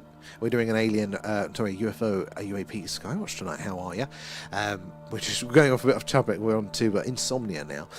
There, whilst we're waiting for some more action there on screen. But on my mother's side, she can get off to sleep, no problem. But she wakes up very early after a couple of hours and then can't get back off. So it's one or t'other there. And unfortunately, it's bad for my kidneys. So I've had to drastically reduce my intake. Oh God, yeah. God knows the damage that I did in earlier years there. Voice on your phone. Yeah, see, people say, like, oh, put a book on. If you put a boring book on, or an audio book, or a boring podcast or something, that sends people off to sleep. But if I'm bored, then I just go into my head and then start thinking about things. And if I'm interested, then I'm thinking about that thing. And it's not really found something that does that. And sleep meds are hit and miss for me. But being autistic, I can't stand any noise while sleeping. Yeah, like, I get so prissy about my environment for sleep because it's so difficult. Like, light, sounds, anything that I can't, sheets, it's weird. I'm a nightmare. I'm a light sleeper and I would wake up if I'm off farted. The imagery there, Carl. And got a phone charge to me and talked to just seen 2, really interesting. And I also have to sleep with a fan on for the noise. So I do that, and then it gets really, really cold, so I stop doing it, and then I end up waiting until, like, summertime again. Oh, I remember this was easier. Luckily, I'm slightly deaf in one ear. So if I lay on my good ear, then I can't hear some snoring. But snoring typically is bassy as well, and bass sounds just absolutely travel there. It's like torture. Oh my God, my text play. What's that? We've just seen 2 lights and change direction. Oh, okay. I told him. Sorry, I didn't take that in for a second. So 2 lights changing direction. That's anomalous. That is a thing up there. Now, aircraft, they do very big, very wide turns there. Helicopters, they can be much shorter, but they're still quite linear. Drones are normally those sharp, angular ones normally. Much more of a range there, but you'll hear a drone because they, of the range and things like that. So if you've seen something that high up do sort of a really drastic change of direction there, 100%, that is very, very anomalous there, Star Knight. And A-Up sent a treasure box, guys. Do thank A-Up for that when you collect those. And I sometimes have night terrors. I've only had one in 4 months. I never used to get that. I used to get, and I still do get it when I'm in particular stressful periods, like weird cortisol dumping about, I think, 3 a.m. or whatever it is, like that. So I'm not normally asleep, but I'm normally just laying in bed trying to get to sleep. And then all of a sudden my heart races and, like, it feels like the room is shaking. When it first happened when I was like 16, I was like, there's an earthquake. Literally an earthquake, because that's if you're shaking so much from it. And it took me a few to go, oh no, it's me that's shaking there. But so I get that weird outcome for it. And Lee, what about Spain's new satellites are getting hit by a space particle? Oh, I didn't hear about that one, but they are talking about the whole Kessler syndrome, isn't it, recently again in the news, because somebody recently calculated there. And Andrea Notice and Laura Lass, Thank you for the alien. thank you for feeding skies. Alan. Yeah, they were talking about, with these constellations now, we're 2 days away from Kessler syndrome, and what they mean by that is that we have 48 hours, and it will be less the more they put up there. It's going to be into hours, that if we lost control of our satellites to do all their readjustments and corrections so they don't collide and nothing bad happens, then yeah, we're 2 days away from one hit another, which hit another and hit another, and they're snowballing into that Kessler syndrome there, where just low Earth orbit will be just full of debris and therefore inaccessible for us to go to space and things. So we are very, very closer to it there. So that's an interesting little development there as well. have my own version of counting sheep. It's counting Allens. Same. I have 5 different conversations in my head. Yeah, oh, I do that, like, especially if I'm listening to like I have to, if I'm reading, I have to also be listening to a podcast. I can't focus on one without the other. And natural mushrooms help your brain de-stress and help relax and sleep, but can get the opposites if you get the wrong. So yeah. Now that is an interesting angle there, TB, and so I've got some friends that dabble in that in certain ways, and so I'm very interested in their experiences of it. And I tell you what, I think there's something to it there. I think there really is. B as well up there. Hello. Nom nom nom. Thanks, guys. I do worry about getting the wrong dose though, and my kids moan at me. There, and. I know living for 10 years, what is planes and still strange. Exactly. You know, you just build it up, don't you, being in that environment. So it's very anomalous there. Where are we? I had a false awakening a few weeks ago, and it was so scary, and doctor said it was due to stress. A false awakening, is that like the when you think you're awake but you're not awake? So the what do they call it? Sleep paralysis, because I used to get that when I was younger. I haven't had that in years, but that's very interesting. Is it false waking? Is that sort of thing is there? And I think it is. I think in the way our bodies handle stress, and it doesn't necessarily have to be stress as in, oh, there's a lot on at work. Stress is just about load, isn't it? You think about like stress in that physical sense of, like, you know, buildings go under stress and they fracture and things like that. So anything that's adding an extra load to your day to day. Was it the stress of keeping up with Alan and completing the passport on time, V? Because I have to apologise for that. But no, I rebuilt my house in my head and reorganised my entire life, brick by brick, Kate. Brick by brick.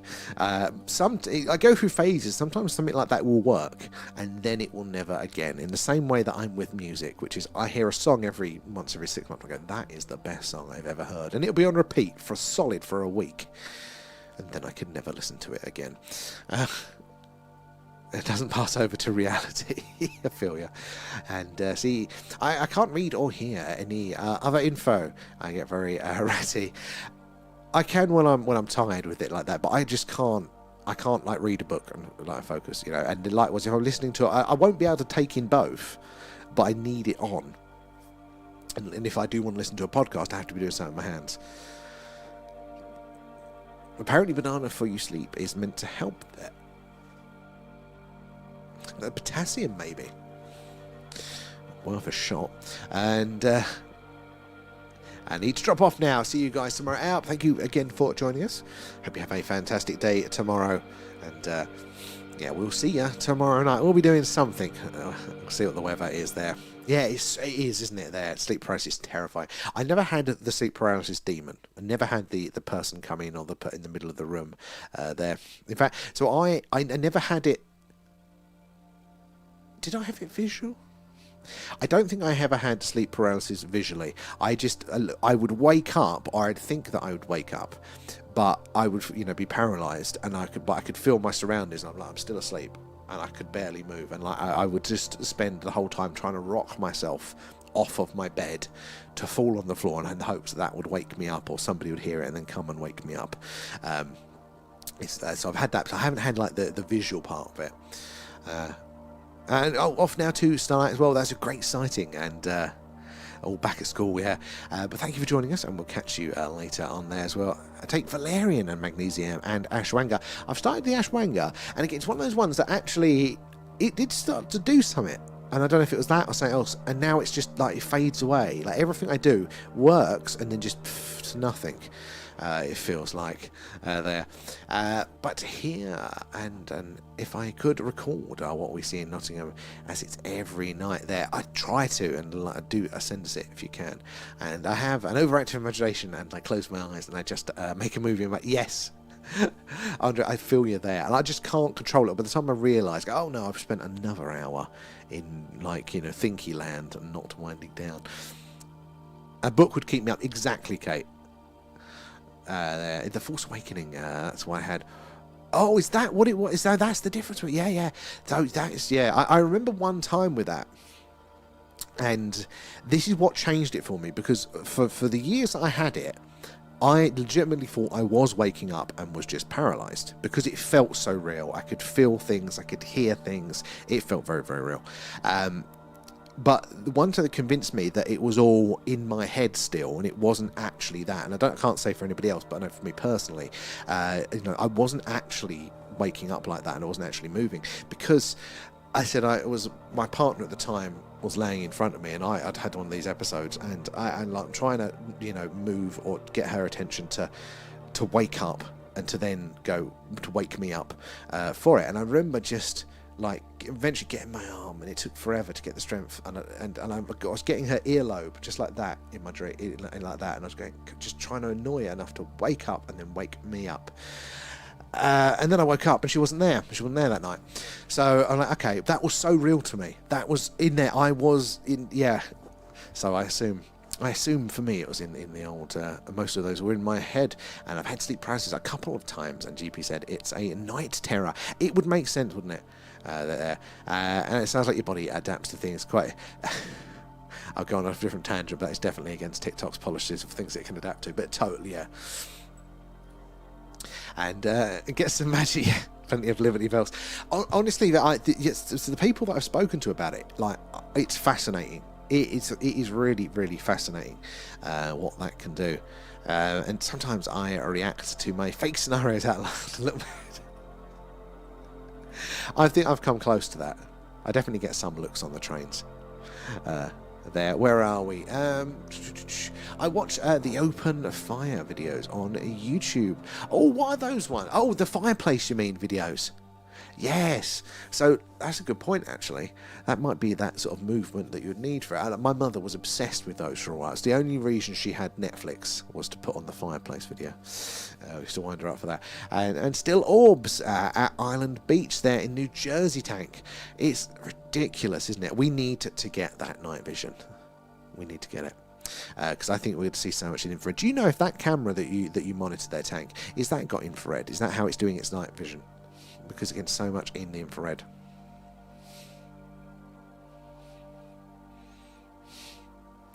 It's all in the facial expression. Yes. I can believe it. I can.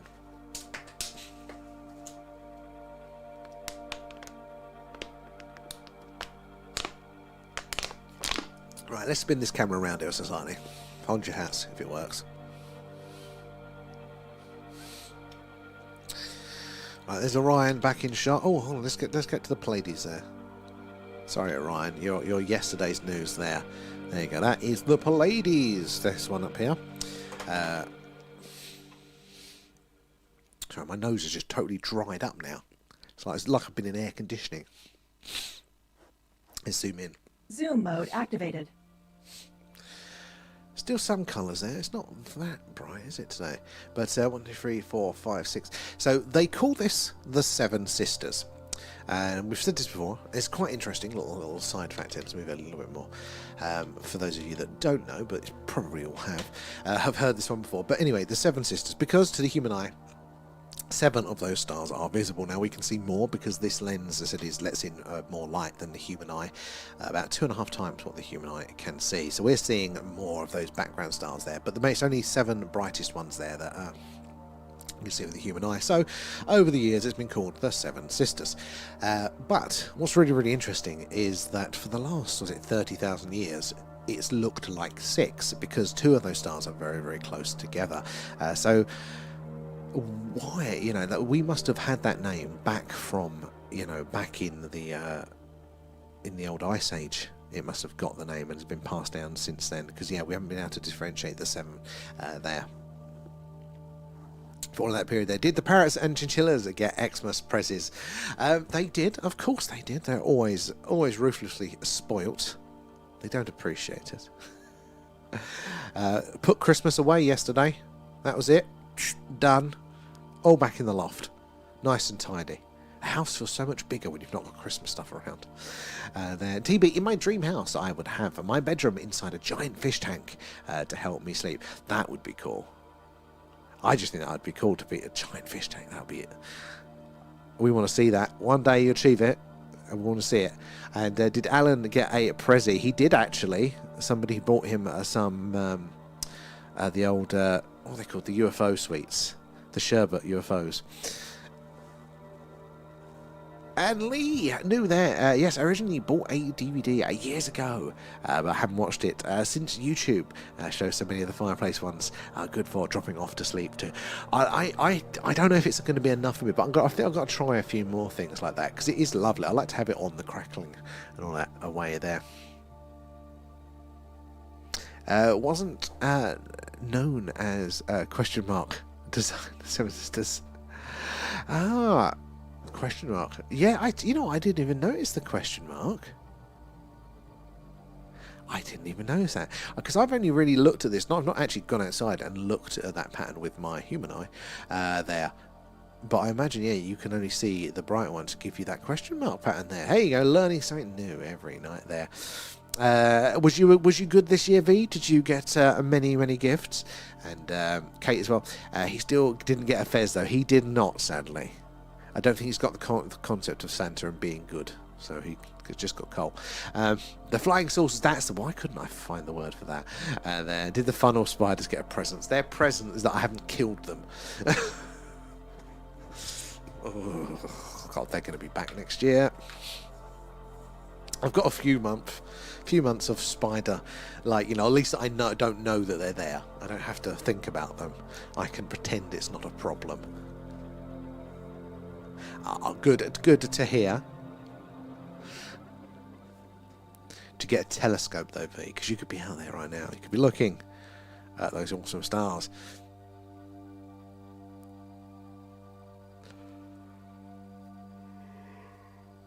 Oh, excuse me. Oh, it really is getting me tonight. I mean, I got literally 4 hours sleep this morning, and it was broken because my alarm kept going off. So maybe I have a chance of sleeping tonight, but I doubt it. I doubt it.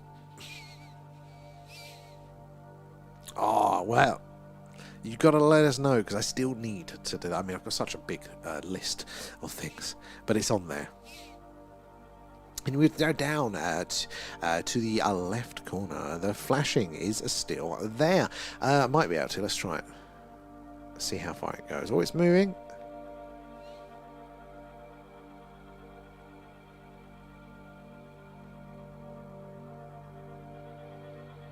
So that's down for me, but the left corner would be a little bit further along. But let's get that in shot like that.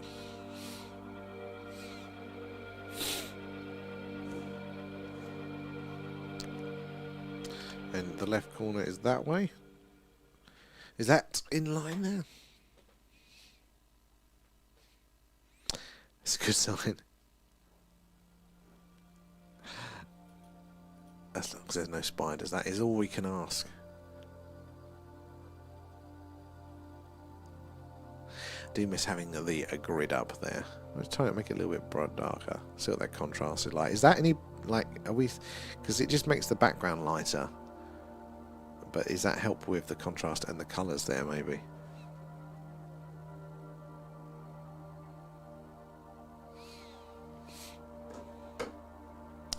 I can see outside, but not in your screen. It's weird.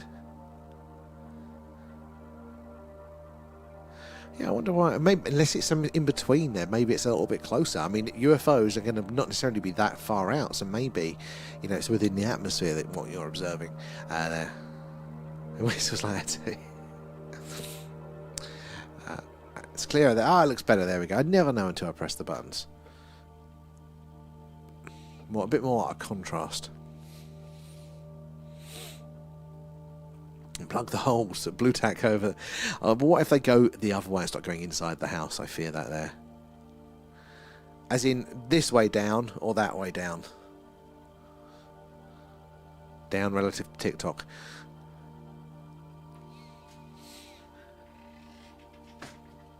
Oh, hello. Thank you.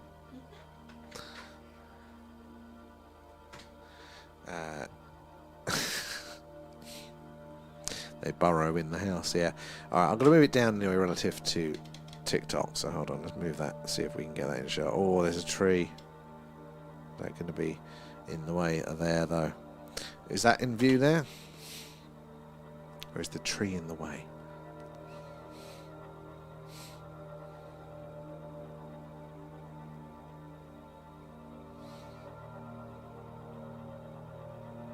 Have a French... I don't know. God knows what. She's got lots of soft toys.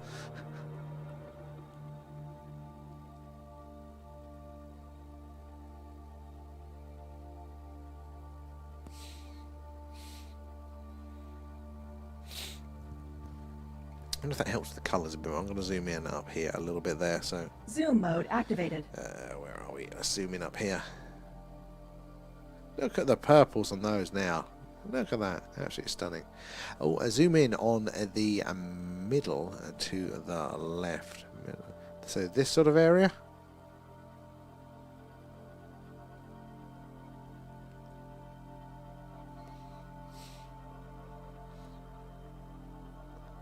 Makes us miss Vega, doesn't it?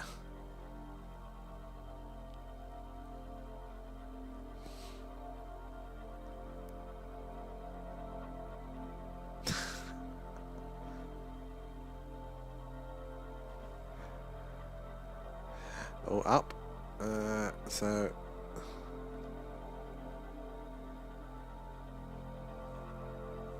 I'll see you in a bit, Kate. We might end up coming off a little bit earlier tonight.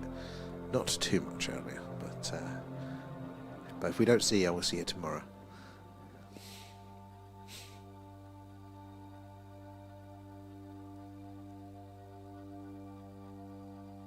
Actually, now we've got the contrast a little bit better for tonight. I'm going to quickly spin us back around to Beetlejuice there as well. See if we can see some of that orange there. I'll have a look. I did quickly check Discord. I didn't see it come up, so I might have missed it. Let's have a look. There it is, right in front of me. Oh, okay, right. My brightness is up there.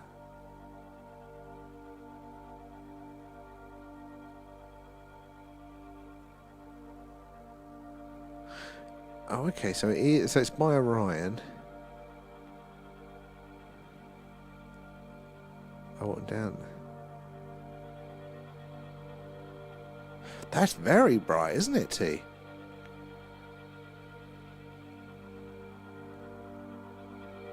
That's very bright. So that's actually over this way. Hold on, spin the camera. Right, where are you, bastard? Orion? Let's go find you. Not yet. There's Orion.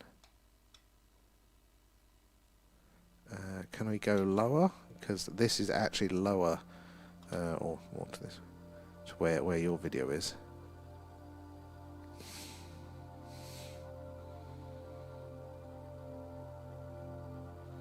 I don't know if I can get the camera that much lower.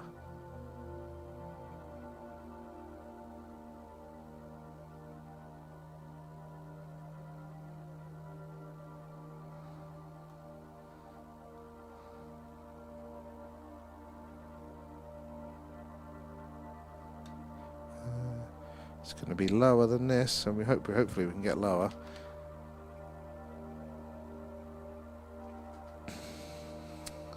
Come on, go lower.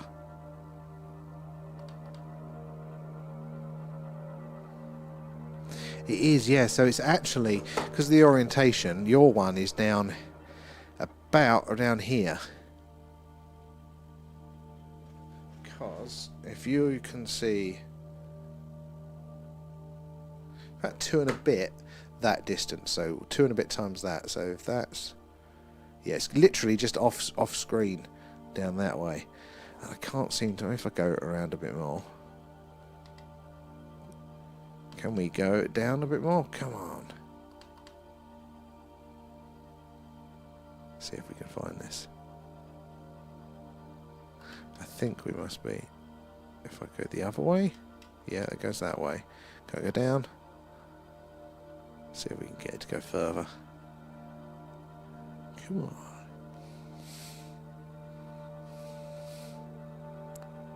Oh, it's now doing it. It's doing it. It's doing it. Come on, come on, come on.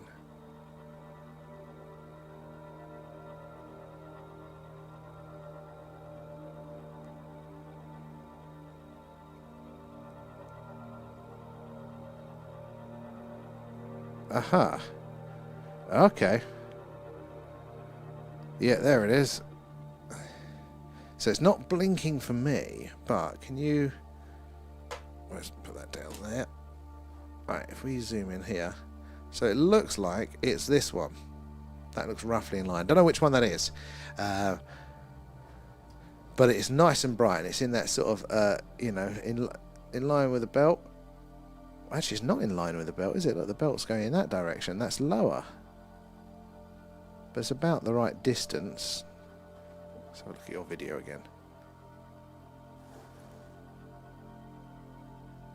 Oh, you know, it's slightly in line, but a little bit lower. I think that's that one. It's beautiful, though, isn't it? How you doing, Debster? How's it treating you? Back to work this week for some of us. Oh. Nice Orion, but oh look, you can actually start to see some of the yellow now and the orange of Betelgeuse there. Look. Zoom mode activated. Zoom in on you. There we go. Is it big, supermassive red dwarf star there? No, it's not a dwarf. What am I saying? But anyway, very large orange star there that they think is going to go supernova in our lifetime. That'd be amazing to see. Off work to the 12th. To the 12th. So for me, that just goes, oh God, what would I come back to? That'd just be so much backlog there. Start for me.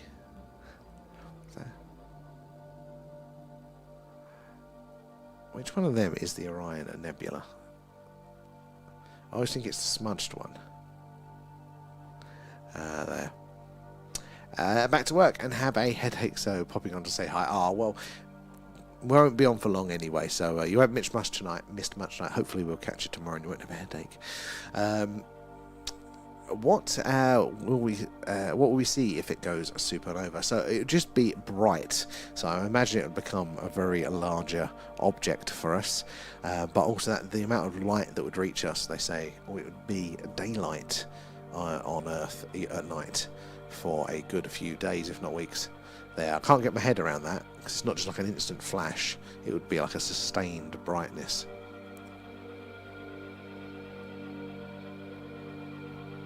I mean, we're at a safe distance, but it'd still be phenomenal to see there.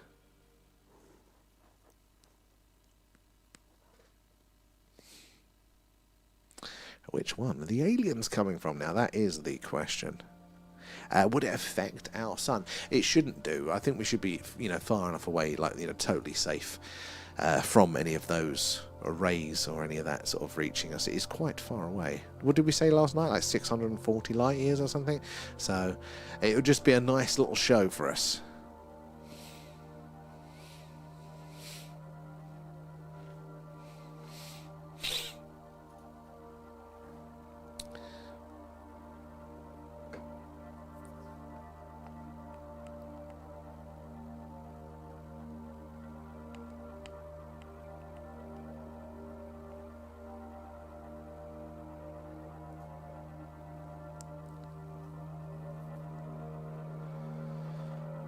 Yeah, why didn't I have the brightness up a lot more earlier?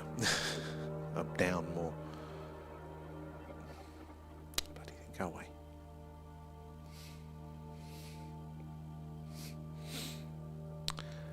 And Debs as well, thank you for the heart. Yeah, there was it once every few lifetime sort of thing, a supernova, quite rare. They've seen them in the Middle Ages and they've painted pictures of them, haven't they, previously, so it'd be phenomenal if we could catch something like that.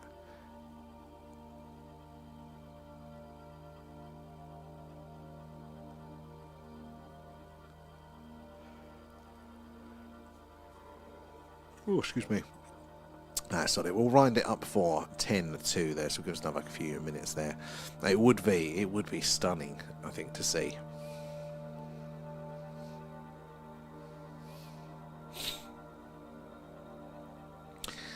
That's what they think. I mean, it could be longer.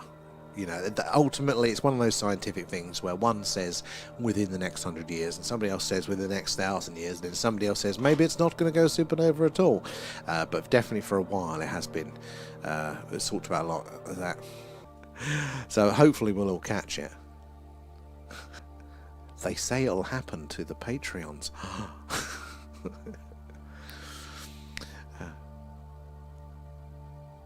Speaking of which, who's joining us for the deep dive on Friday? We're going to be looking at the Condon report there. Not Condom, Condon report. They're one of the earlier UFO reports for the US Air Force there into the phenomena there. It's about 370 odd pages, so we're definitely not going to do it all in one sitting. It'll be over multiple, I imagine. But I think it'd be good to read through that one. Of course, V. And remember, oh V, we've got the next movie club up. You've got to vote. Can't remember what the options are. Will we get debris from a supernova? And if so, how long will it take to get to us there? So, it depends, different types. So, a lot of the dangerous stuff is, you know, like radiation and light there. Again, I don't think it's going to be a threat to us there, but I think that'll dissipate by the time, you know, or down to a safe enough level by the time it does reach us here. But those sorts of things, they travel at the speed of light. Anything there on the electromagnetic spectrum.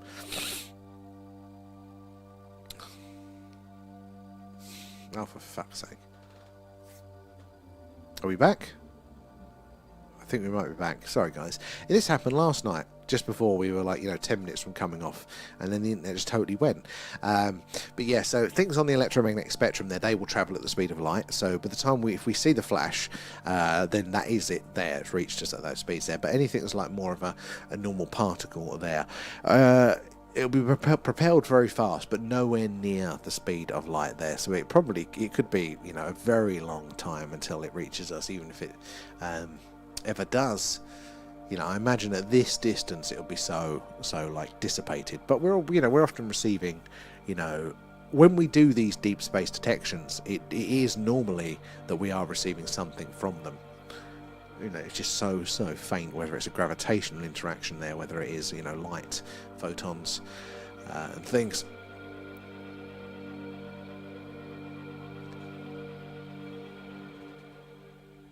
Oh, right, that's it. I'm fighting the yawns. Sorry, guys. I'm going to call it there for tonight, especially if the internet's going to have a song as well. But thank you, guys. As always, you're awesome, and I love spending the evenings with you. Alan's pretty happy to see you too there, but yeah, thanks, and we'll see you tomorrow night there. So it'll probably be something with Pete. We might be trying something different. If it is the weather is too like rainy or snowy to actually do a Skywatch, then me and Pete will probably do an alien space themed game together as a stream there.